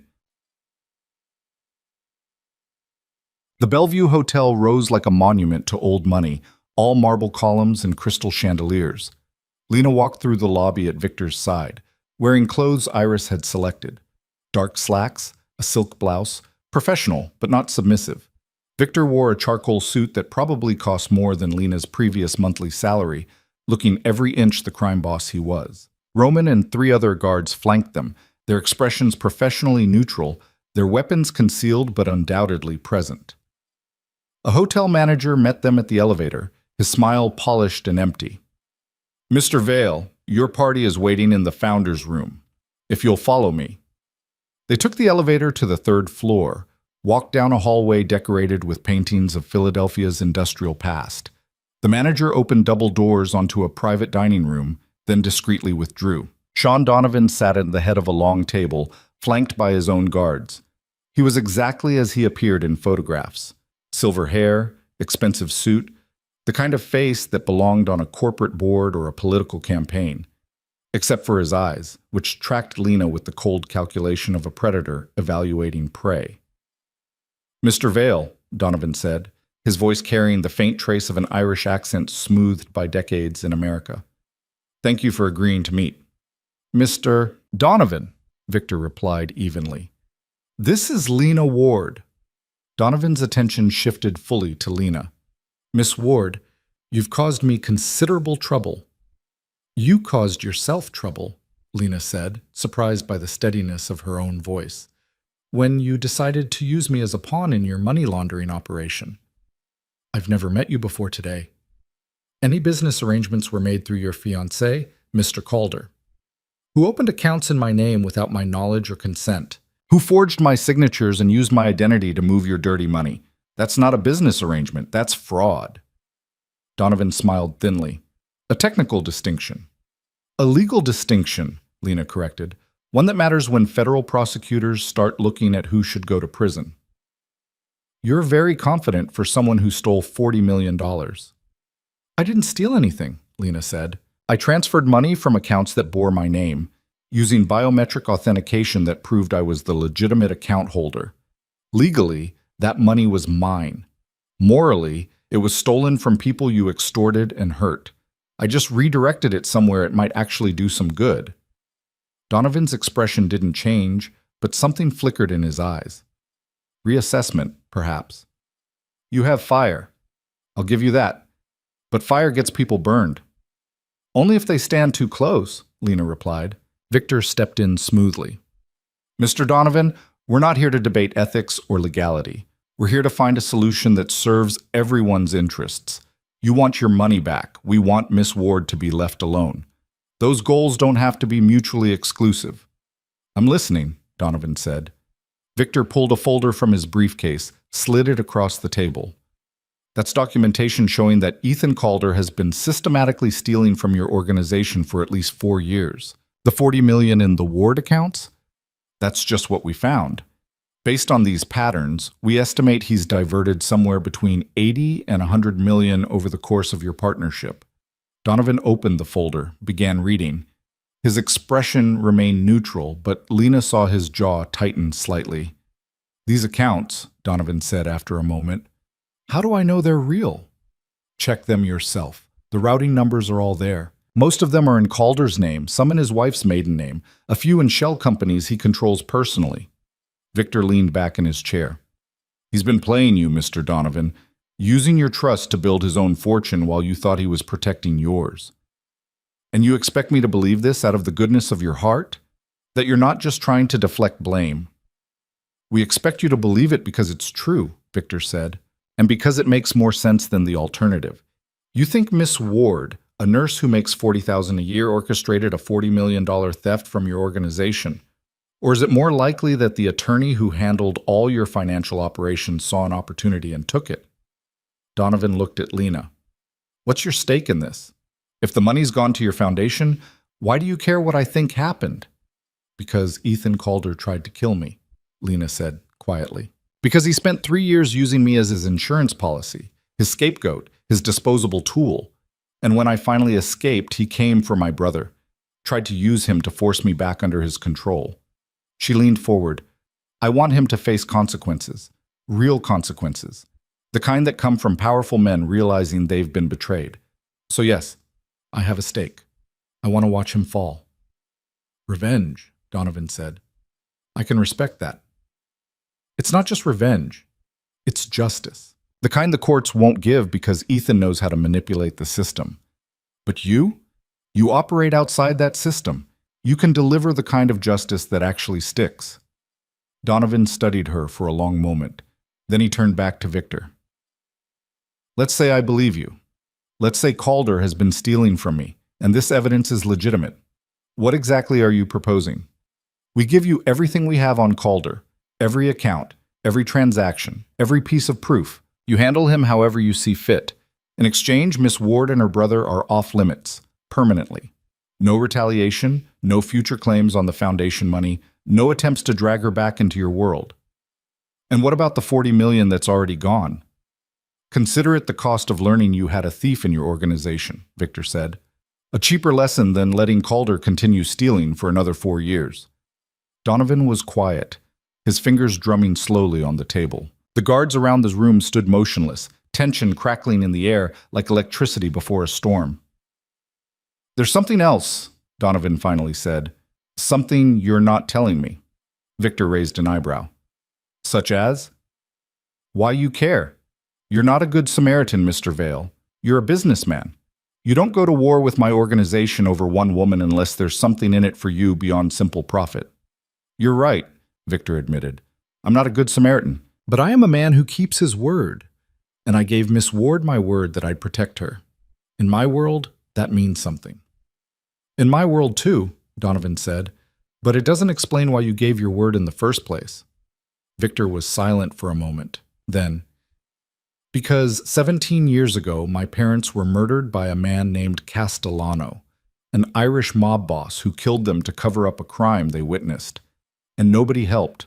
Nobody protected them. Nobody gave a damn that two innocent people died because they were in the wrong place at the wrong time. Donovan's expression shifted slightly. Recognition, maybe? Or just the acknowledgement of shared history. I remember Castellano, Donovan said. Arrogant bastard. Thought he was untouchable. He was wrong, Victor said flatly. Just like Ethan Calder is wrong if he thinks he can hurt people without consequences. The silence stretched. Lena held her breath, watching these two powerful men assess each other across the table. This moment would determine everything, whether she walked out of here free or marked for death, whether the war ended or escalated. Finally, Donovan closed the folder. All right, Mr. Vale, we have a deal. I take care of Calder. You keep Miss Ward and her brother out of my business. The $40 million is written off as an operational loss. He looked at Lena. But understand something, Miss Ward. This protection extends only as far as your silence. You talk to federal investigators. You testify against anyone in my organization. You cause me any additional problems. The deal is void. Clear? Clear, Lena said. Then we're done here. Donovan stood, his guards moving with him. Mr. Vale, I trust you'll have the Calder documentation sent to my office. By the end of the day, Victor confirmed. Donovan walked to the door, paused. For what it's worth, Miss Ward, I'm sorry about what Calder did to you. Men who hurt women are a particular kind of coward. He'll answer for it. Then he was gone, his guards following like shadows. Lena released a breath she hadn't realized she'd been holding. Is it really over? This part is, Victor said, but we need to move fast. The moment Donovan's people start looking at Ethan, Ethan's going to run. We need to make sure he doesn't get far. They found Ethan at his apartment in Center City, throwing clothes into a suitcase with the desperate speed of a man who knew the walls were closing in. Victor's team had been monitoring him since the meeting with Donovan, tracking his movements, waiting for the right moment. When they kicked in the door, Ethan spun around with a gun in his hand. Don't, Roman said calmly, his own weapon trained on Ethan's chest. You're not fast enough. Ethan's hand shook. Behind him, the suitcase lay open, stuffed with cash and passports and everything a man needed to disappear. Victor Vale, Ethan said, his voice raw with fear and fury. Did you come to finish this yourself? I came to watch, Victor said, stepping into the apartment, and to make sure you understand exactly how thoroughly you've lost. Lost? I still have options. I can disappear. Start over. You think you're the only one with resources?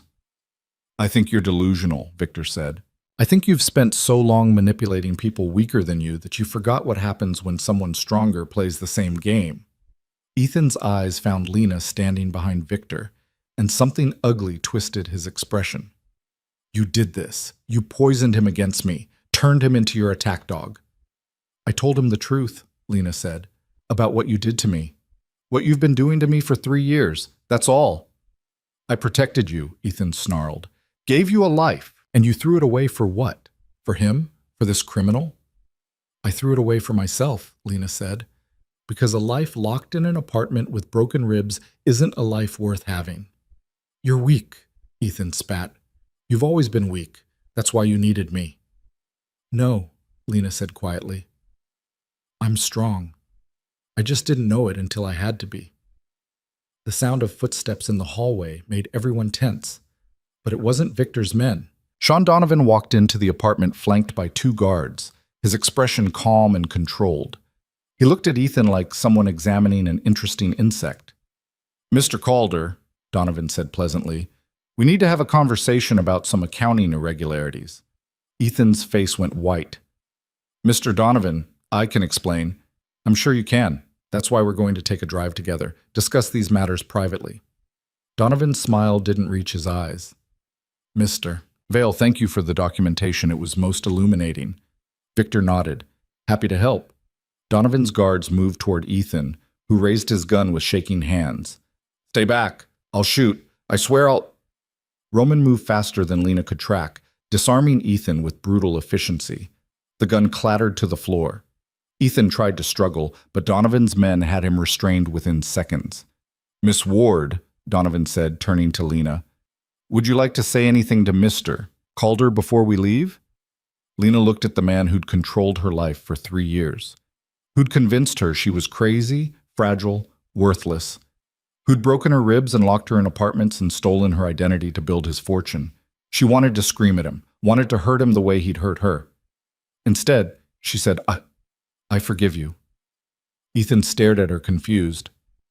"I forgive you," Lena repeated, "because holding on to anger would mean letting you keep a piece of me, and I'm done giving you pieces of myself. You're nothing to me now. Just a mistake I survived."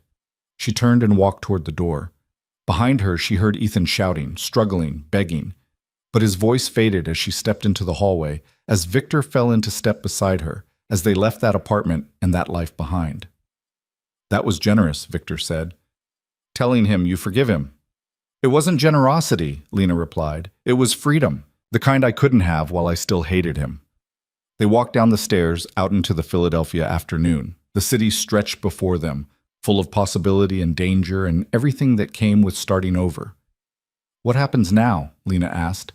"Now," Victor said, "you decide what kind of life you want, and I help you build it." "Just like that?" "Just like that." Lena looked at him, this dangerous, complicated man who'd answered a wrong number text and changed everything. "What if what I want includes you?" she asked quietly. Victor stopped walking, turned to face her. "That's a dangerous want." "I know, but I'm done playing it safe. Safe almost got me killed." "I'm not a good man, Lena. I've told you that." "I don't need a good man," Lena said. "I need an honest one. Someone who sees me as I actually am and doesn't try to change me into something smaller." Victor studied her face for a long moment. Then slowly, he smiled. A real smile. Not the dangerous one he used for business, but something genuine and almost vulnerable. "All right," he said. "Let's see where this goes." They walked back to the car together, two broken people who'd found something like hope in the ruins of their respective wars. Behind them, in that apartment, Ethan Calder faced the consequences of his choices. Ahead of them, the future waited, uncertain but theirs to shape. And for the first time in 3 years, Lena Ward felt free. The news broke 3 days later. Lena was having coffee in the safe house kitchen when Iris walked in with her laptop, screen displaying a Philadelphia Inquirer headline, "Prominent Attorney, Ethan Calder Found Dead in Apparent Suicide." The article was brief. Calder's body had been discovered in a warehouse near the docks, a single gunshot wound to the head, a note confessing to financial crimes and expressing remorse for his actions. Police were investigating but had found no signs of foul play. "Suicide," Lena said quietly, reading the words but not quite believing them. "That's the official story," Iris said. "Clean, neat, ties everything up without raising uncomfortable questions." Lena set down her coffee cup, her hand suddenly unsteady. She'd known this was coming, had understood that Donovan wouldn't let Ethan simply walk away after stealing from him. But seeing it confirmed in black and white made it real in a way she hadn't prepared for. "Are you okay?" Victor asked, appearing in the doorway. "I don't know," Lena admitted. "I thought I'd feel something. Relief, maybe. Or guilt. But I just feel empty." "That's normal," Victor said, moving to sit beside her. "Death is complicated, even when it's someone who hurt you. You don't have to feel any particular way about it." "Did Donovan?" "Yes," Victor said simply. "But the details don't matter. What matters is that it's over. Ethan can't hurt you anymore. Can't come back for you or Marcus. That chapter is closed." Lena nodded slowly, trying to absorb that truth. For 3 years, Ethan had been the center of her universe, her captor, her abuser, the axis around which her entire life rotated. And now he was just gone, reduced to a newspaper headline and a brief investigation that would conclude exactly what Donovan wanted it to conclude. "The FBI will want to talk to you," Iris said, closing the laptop. "They're already looking into Calder's client list, his financial dealings. His suicide note mentioned fraud and embezzlement but didn't name specifics. They'll try to fill in the gaps." "What do I tell them?" "The truth," Victor said. "Or at least a version of it. You were in an abusive relationship with Ethan Calder. He isolated you, controlled you, and when you tried to leave, he assaulted you. You escaped and sought help. You had no knowledge of his criminal activities or his financial crimes. You're a victim, not a witness. And the money? The accounts in my name? You discovered them after leaving him. You were horrified to learn he'd been using your identity. You immediately transferred the funds to a charitable foundation to distance yourself from his illegal activities.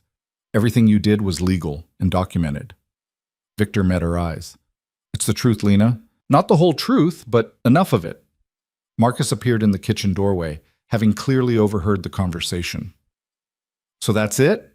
Ethan's dead and we just move on? That's exactly what we do, Victor said. Moving on is the entire point of everything we've done. Doesn't feel like justice, Marcus muttered. Justice rarely does, Lena said quietly. But it's finished, and that's something. The FBI interview came 2 days later, conducted by 2 agents in dark suits who asked careful questions and took extensive notes. Lena told them her story. The abuse, the escape, the discovery of the accounts. She showed them her medical records from Dr. Reeves documenting her injuries.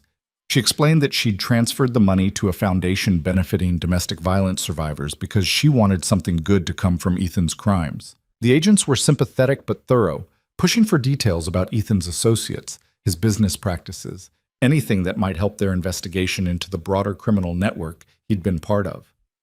I was his girlfriend, not his confidant, Lena said. He kept me isolated, kept me in the dark about his work. I didn't know about the money laundering or the Donovan Syndicate until after I left him.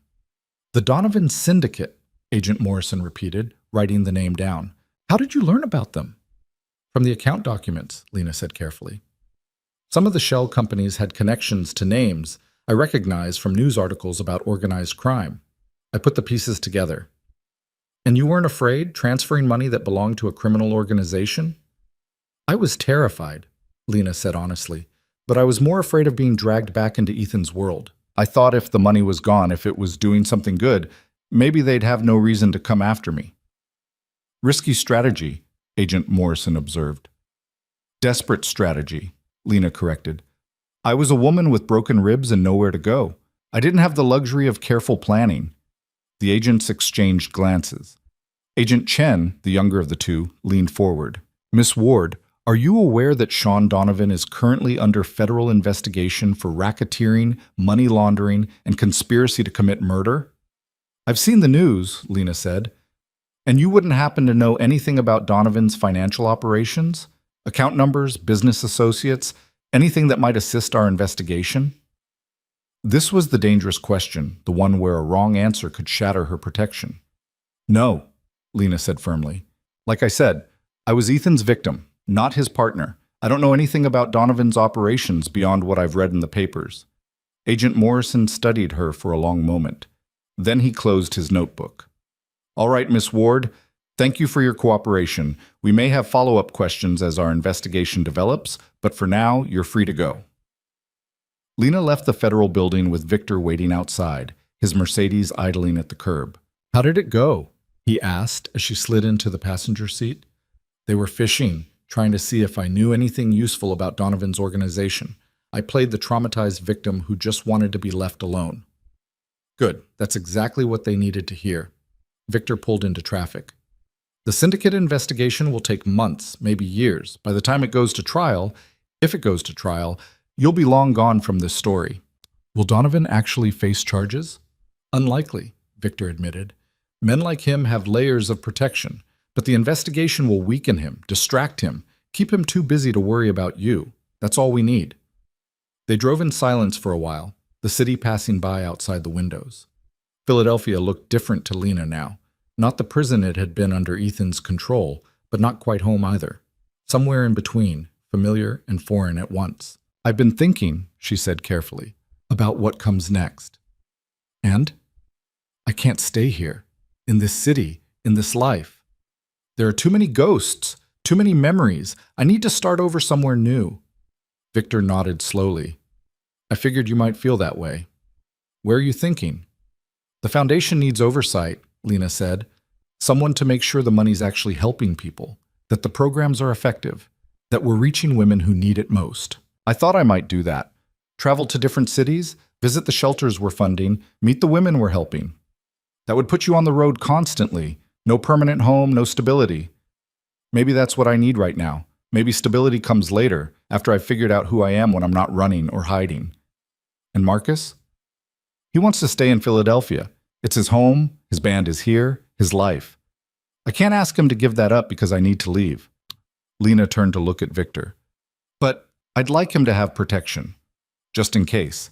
Just to make sure no one from Ethan's world decides to use him as leverage. Already arranged, Victor said. Roman will keep eyes on him, discreet but constant. Marcus won't even know they're there unless he needs them. Thank you. They pulled up to the safe house. Victor turned off the engine, but didn't move to get out. What about us? He asked quietly. What happens to whatever this is between us? Lena had been asking herself the same question for days. What they had wasn't simple or easy or probably even healthy. It was built on trauma and violence and desperate circumstances. But it was also real.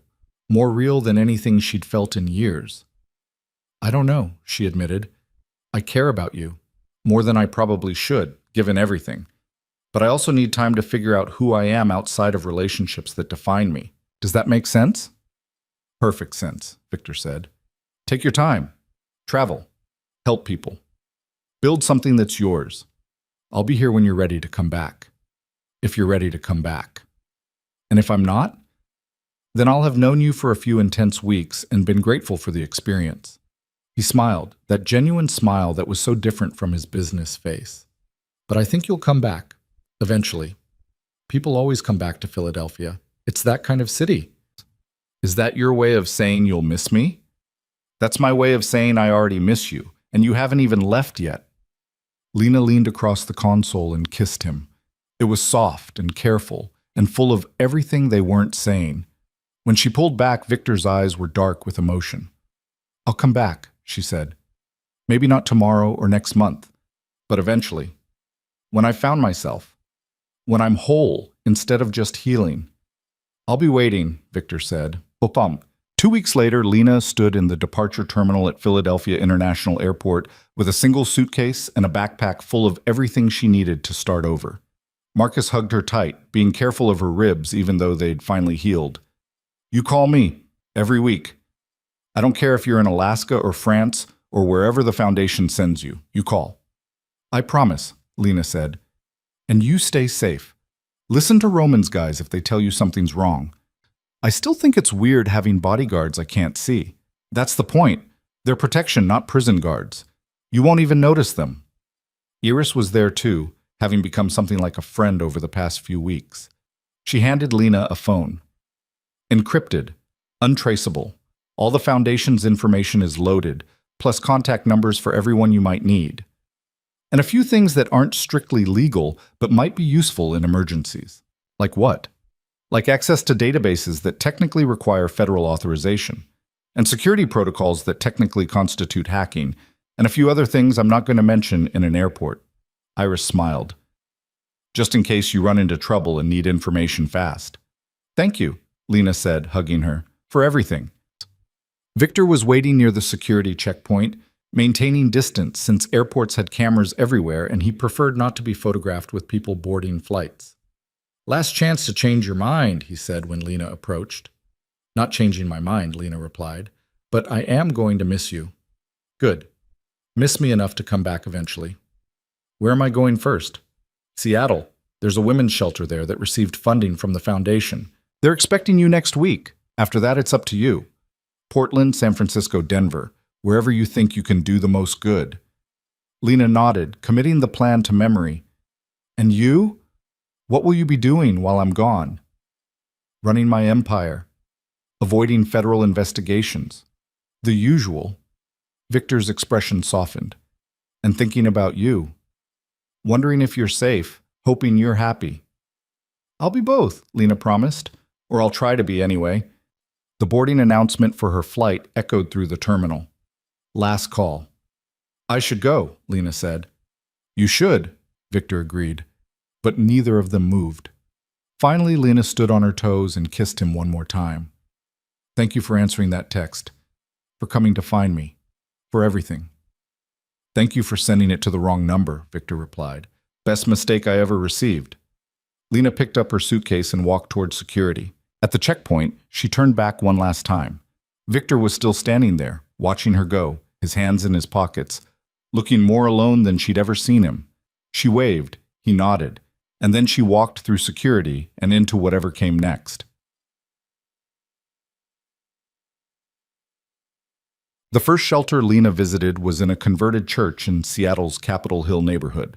The director, a woman named Sarah Chen who'd survived her own abusive marriage, showed Lena around with quiet pride.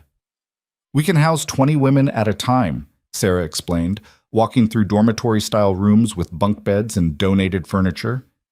We provide temporary housing, legal assistance, job training, counseling. The average stay is 6 months, but we've had women here for a year or more when they needed it. And the foundation's money? Lena asked. How are you using it? We hired 2 more counselors, expanded our legal aid program, and started a childcare service so mothers can attend their job training without worrying about their kids. It's been transformative. Sarah led Lena to a common room where several women sat drinking coffee and talking quietly. One of them, a young woman with a baby on her hip, looked up as they entered. This is Maria, Sarah said. She came to us 4 months ago with her daughter. Her ex-husband was... She trailed off, letting the implication hang. Controlling, Maria filled in. Isolated me from my family, convinced me I couldn't survive without him. Until one day he hit me while I was holding Sophia, and I realized I had to get out or we'd both end up dead. Lena felt something twist in her chest. How are you doing now? Better. I'm in paralegal training, learning skills I can use to support myself. The counseling helps. The other women here help. Knowing I'm not alone helps. Maria shifted the baby to her other hip.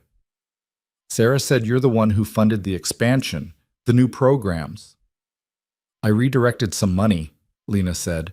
Money that was being used for bad things. Seemed right to use it for good instead. Well, it saved my life, so thank you. Lena spent 3 days in Seattle, meeting women, hearing their stories, learning about the programs the foundation was supporting. Each woman she met was a mirror reflecting some version of what she'd survived. The isolation, the control, the moment of desperate escape. And each woman she met was also a reminder that survival was possible, that life existed on the other side of abuse, messy and complicated, but real. From Seattle, she flew to Portland, then San Francisco, then Denver. She visited shelters and safe houses and legal clinics, meeting directors and counselors and the women they served. She listened to stories that broke her heart and stories that rebuilt it. She learned what worked and what didn't, which programs needed more funding, and which needed better structure. And slowly, over weeks and then months, Lena began to find herself.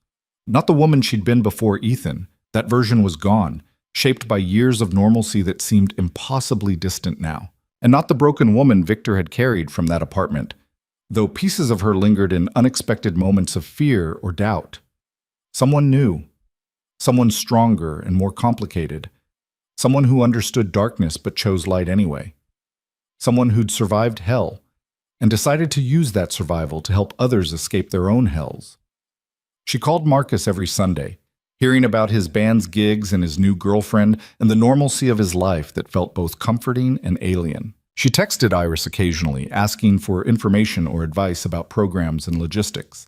And once a month, she called Victor. Their conversations were never long. Updates on the foundation, brief mentions of what she was doing and where she was going. Victor would tell her about Philadelphia, about the changes in his organization, about the federal investigation into Donovan that was dragging on exactly as predicted. They didn't talk about feelings or futures or what would happen when she eventually came back. Those conversations existed in the spaces between their words, unspoken but understood. 4 months into her travels, Lena found herself in a small town in Montana, visiting a rural shelter that served women across 3 counties. The director, an older woman named Ruth, had requested a meeting to discuss expanding their services. Out here, Ruth explained over coffee in her small office, women can't just disappear into a city. Everyone knows everyone. If a woman leaves her husband, the whole town knows by breakfast. That makes it dangerous. What do you need? Lena asked. Safe houses scattered across the region, small apartments or rental homes where women can stay temporarily without anyone knowing their shelter residence. A network that looks invisible. Ruth pulled out a map marked with potential locations. With the foundation's support, we could help twice as many women, but it requires trust, discretion, and funding. You'll have it, Lena said. Over the next week, she worked with Ruth to build the infrastructure for the rural network. They identified properties, vetted landlords, established protocols for moving women safely. It was complex work that required attention to detail and an understanding of how abusers tracked their victims. It was also deeply satisfying. This was power used correctly, not to control or harm, but to create options for people who had none. One evening, sitting on the porch of the small house she was renting, Lena called Victor. "How's Montana?" he asked. "Cold, beautiful. The people here are doing incredible work with limited resources." "And you? How are you doing?" Lena thought about the question. "I'm good. Really good, actually. I'm building something real, something that matters. I'm helping people. It feels right." "I'm glad," Victor said, and she could hear the genuine warmth in his voice. "You deserve to feel right." "How are things there?" "Complicated. Donovan's investigation is heating up. The feds are close to bringing charges. Not against him directly, but against enough of his organization that it'll cripple his operations." "Is that good for you?" "Strategically, yes. It opens up territory, opportunities. But it also creates chaos, which means I'm spending a lot of time managing conflicts and consolidating power." He paused. "I miss the simplicity of having you here. Everything seemed clearer when you were around." "That's because I was a crisis," Lena said. "Crises have clear objectives. Real life is messier." "Speaking of real life, when are you coming back?" It was the first time he'd asked directly. For months, he'd danced around the question, giving her space to figure things out on her own timeline. "I don't know," Lena admitted. "Part of me wants to keep traveling, keep helping, keep building this network.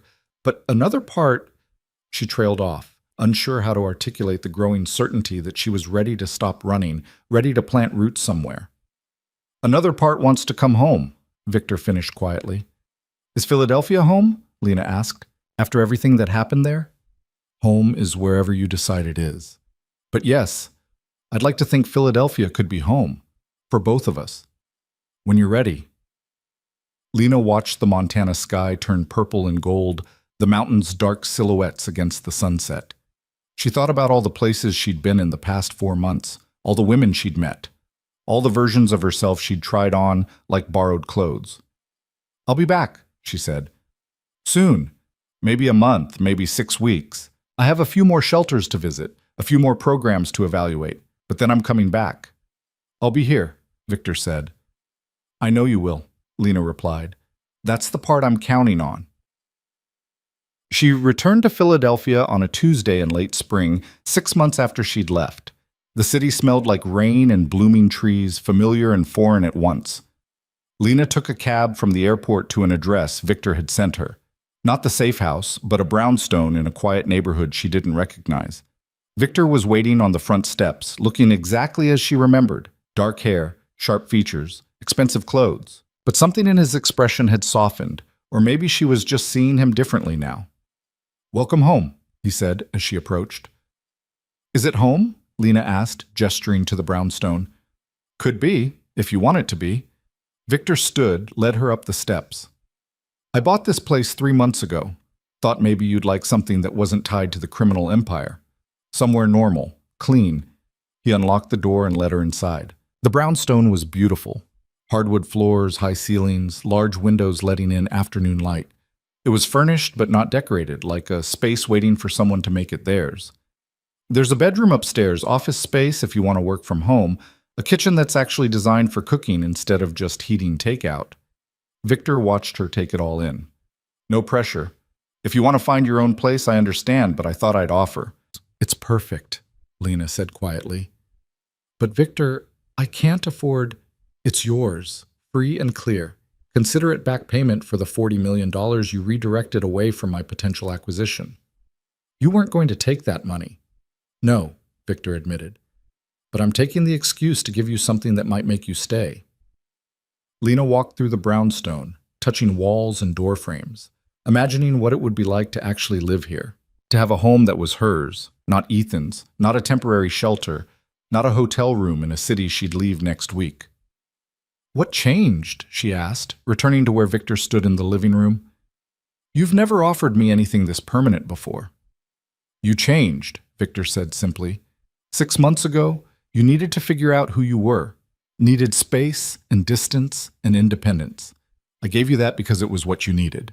But now you're back, and you're not the broken woman I pulled out of that apartment or the traumatized victim trying to find her feet. You're someone who knows exactly who she is and what she wants. That person deserves a home." "And what if what I want includes you?" Lena asked, echoing the question she'd posed months ago. "Then I'm here," Victor said, "not as your savior or your protector, though I'll always be both when you need it, but as your partner, your equal, someone who respects the strength it took for you to rebuild yourself." Lena closed the distance between them, took his hands. "I'm not fully healed. There are still things that scare me, moments when I spiral, nights when I wake up thinking I'm back in that locked apartment. I know, healing isn't linear, but you're doing it anyway. And you? Are you healing from whatever broke you 17 years ago?" Victor was quiet for a moment. "I'm trying. You make it easier. Make me want to be something more than just power and control." "What do you want to be?" "I don't know yet, but I'd like to find out, with you, if you'll let me." Lena kissed him then, soft and deliberate, tasting possibility and hope, and the strange grace of finding love in the wreckage of trauma. When they broke apart, she said, "Okay, let's try this. The brownstone, the partnership, the future. All of it." "All of it," Victor agreed. The foundation grew over the next year into something neither of them had imagined. What had started as a way to redirect stolen money became a national network of shelters, legal clinics, and support programs. Lena traveled less, focusing instead on building infrastructure and training directors. She hired staff, developed protocols, created systems that would outlast any individual's involvement, and she helped women, hundreds of them, then thousands, women fleeing violence, women rebuilding lives, women finding strength they didn't know they had. Marcus became the foundation's unofficial musician in residence, playing benefit concerts and using his growing platform to raise awareness about domestic violence. He'd never expected his band to become an advocacy tool, but he embraced it with characteristic enthusiasm. Iris handled the foundation's digital security, making sure that abusers couldn't track the women seeking help, that donations couldn't be traced back to their origins in Ethan's accounts, that everything remained legally bulletproof. And Victor provided resources, safe houses, legal connections, security when women needed protection from particularly dangerous situations. He never sought credit for it, content to work in the shadows while Lena became the public face of the foundation. They built a life together in that brownstone, messy and complicated and real.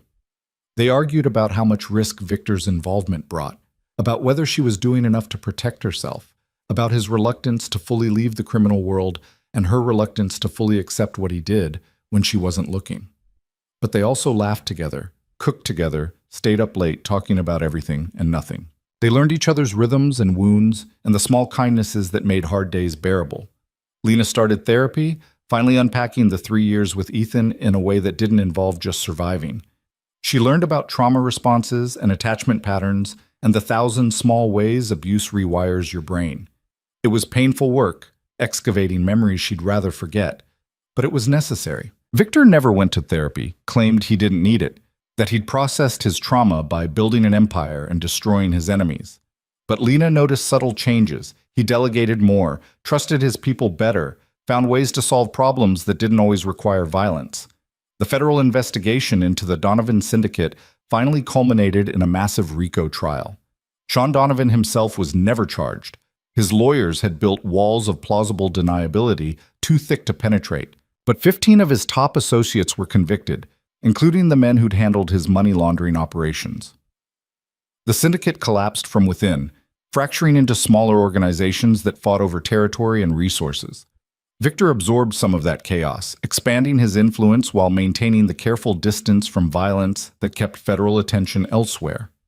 And through it all, Lena kept working, kept helping women escape the kinds of situations she'd barely survived. Each woman she helped felt like another piece of redemption, another small victory against the darkness that had almost consumed her. On the one-year anniversary of her return to Philadelphia, Victor took her to dinner at the Bellevue Hotel, the same place where they'd met with Donovan, though in a different room with better memories to build. "I have something for you," he said over dessert, pulling out a small box. Lena's heart jumped. "Victor?" "It's not what you think. Open it." Inside the box was a key. Not a house key or a car key, but something older, ornate, clearly antique. "What is this?" Lena asked. "The key to a building I just purchased, downtown near City Hall. I thought it might make a good headquarters for the foundation, somewhere permanent, visible, legitimately yours." Lena stared at the key, feeling tears prick her eyes. "You bought me a building." "I bought us a building for the work we're doing, the work that matters." Victor reached across the table, took her hand. "I know I'm not a good man, Lena. I know I do things that hurt people, that my empire is built on activities you probably shouldn't know the details about. But this, the foundation, the women we help, the lives we save, this is good. This is something I can be proud of." "You should be proud of yourself too," Lena said. "Not just the foundation. You. Maybe someday. For now, I'm proud of you, of what you've built, of who you've become." Lena looked at this man who'd answered a wrong number text message and changed her entire life, who'd carried her out of hell and given her the tools to build something beautiful from the ashes. "I love you," she said. The words felt enormous, carrying weight she hadn't expected. Victor went still. "You don't have to say that. You don't owe me. I'm not saying it because I owe you. I'm saying it because it's true. I love you, Victor Vale. Even knowing everything I know about you, maybe especially because I know everything. You're not good, but you're honest. And you're mine, if you want to be." "I want to be," Victor said quietly. "I've wanted to be since the night I found you on that floor and realized some broken things are worth saving." "I wasn't broken," Lena said, "just bent. And you helped me straighten out." They left the restaurant hand in hand, walking through Philadelphia's evening streets. The city glittered around them, full of possibility and danger, and everything that came with building a life in the ruins of trauma. 2 years later, the Foundation's new headquarters opened with a ribbon-cutting ceremony attended by politicians and activists and women whose lives had been transformed by the programs Lena had built. Marcus's band played, having achieved minor fame through their advocacy work. Iris gave a speech about digital safety and protecting vulnerable populations. And Lena stood at the podium, looking out at the crowd of people who'd helped make this possible, and told her story. Not all of it. Not the parts about Victor's empire, or Donovan's murder, or the complicated gray areas where justice and revenge blurred together, but enough of it. Enough to help other women understand that survival was possible, that healing was possible, that life existed on the other side of abuse. "I sent a text message to the wrong number," she concluded, "and that mistake saved my life. Not because someone rescued me, but because someone gave me the tools to rescue myself. That's what we're doing here. Giving women tools, options, support, a way out of situations that feel impossible." The applause was thunderous. Afterward, as people mingled and networked and celebrated, Victor found Lena on a quiet balcony overlooking the city. "Good speech," he said. "I left out the interesting parts," Lena replied. "The interesting parts would have gotten us both arrested." He moved to stand beside her. "But I'm proud of you. Of this. Of everything you've built." "We've built," Lena corrected. "This doesn't happen without you." "Maybe, but you're the one who made it matter, who took $40 million in stolen money and turned it into something that actually saves lives." Victor was quiet for a moment. "My parents would have liked you, would have been proud of what you're doing." It was the first time he'd mentioned his parents, beyond that initial explanation of why he'd helped her. Lena reached for his hand. "Tell me about them," she said. "My father was a driver. Nothing special, just guy trying to support his family. My mother was a teacher. She believed in the goodness of people even when they disappointed her." Victor smiled, sad and distant. "They were ordinary, kind, the kind of people who help strangers and volunteer at church and believe the system will protect them. And they were wrong. The system failed them, and they died because someone powerful decided their lives didn't matter." That's why you built this, Lena said. The empire, the power, so you'd never be powerless again. And it worked. I'm not powerless, but I'm also not happy. Not until... He trailed off. Not until what? Not until I found something worth protecting beyond myself. Someone who reminded me what it felt like to care about something more than power. Victor turned to face her fully. You gave me purpose beyond just survival, Lena, and I don't know how to thank you for that. You don't have to thank me. You just have to keep being here, keep helping these women, keep choosing to be something more than what trauma made you. I can do that, Victor said. As long as you're here too. Always, Lena promised. 5 years after that desperate text message changed everything, Lena Ward stood on a beach in Portugal, watching the sun set over the Atlantic. She'd come here to visit a women's shelter the foundation had helped establish, one of dozens now operating across Europe and North America. The trip had been productive. New programs launched, existing ones expanded, lives saved in ways both dramatic and quiet. But she'd also come here because it was beautiful, because she needed the reminder that the world contained more than trauma and violence. That peace was possible. That happiness was real. Victor was back in Philadelphia, managing his empire, handling the endless complications that came with running a criminal organization that was slowly, deliberately going legitimate.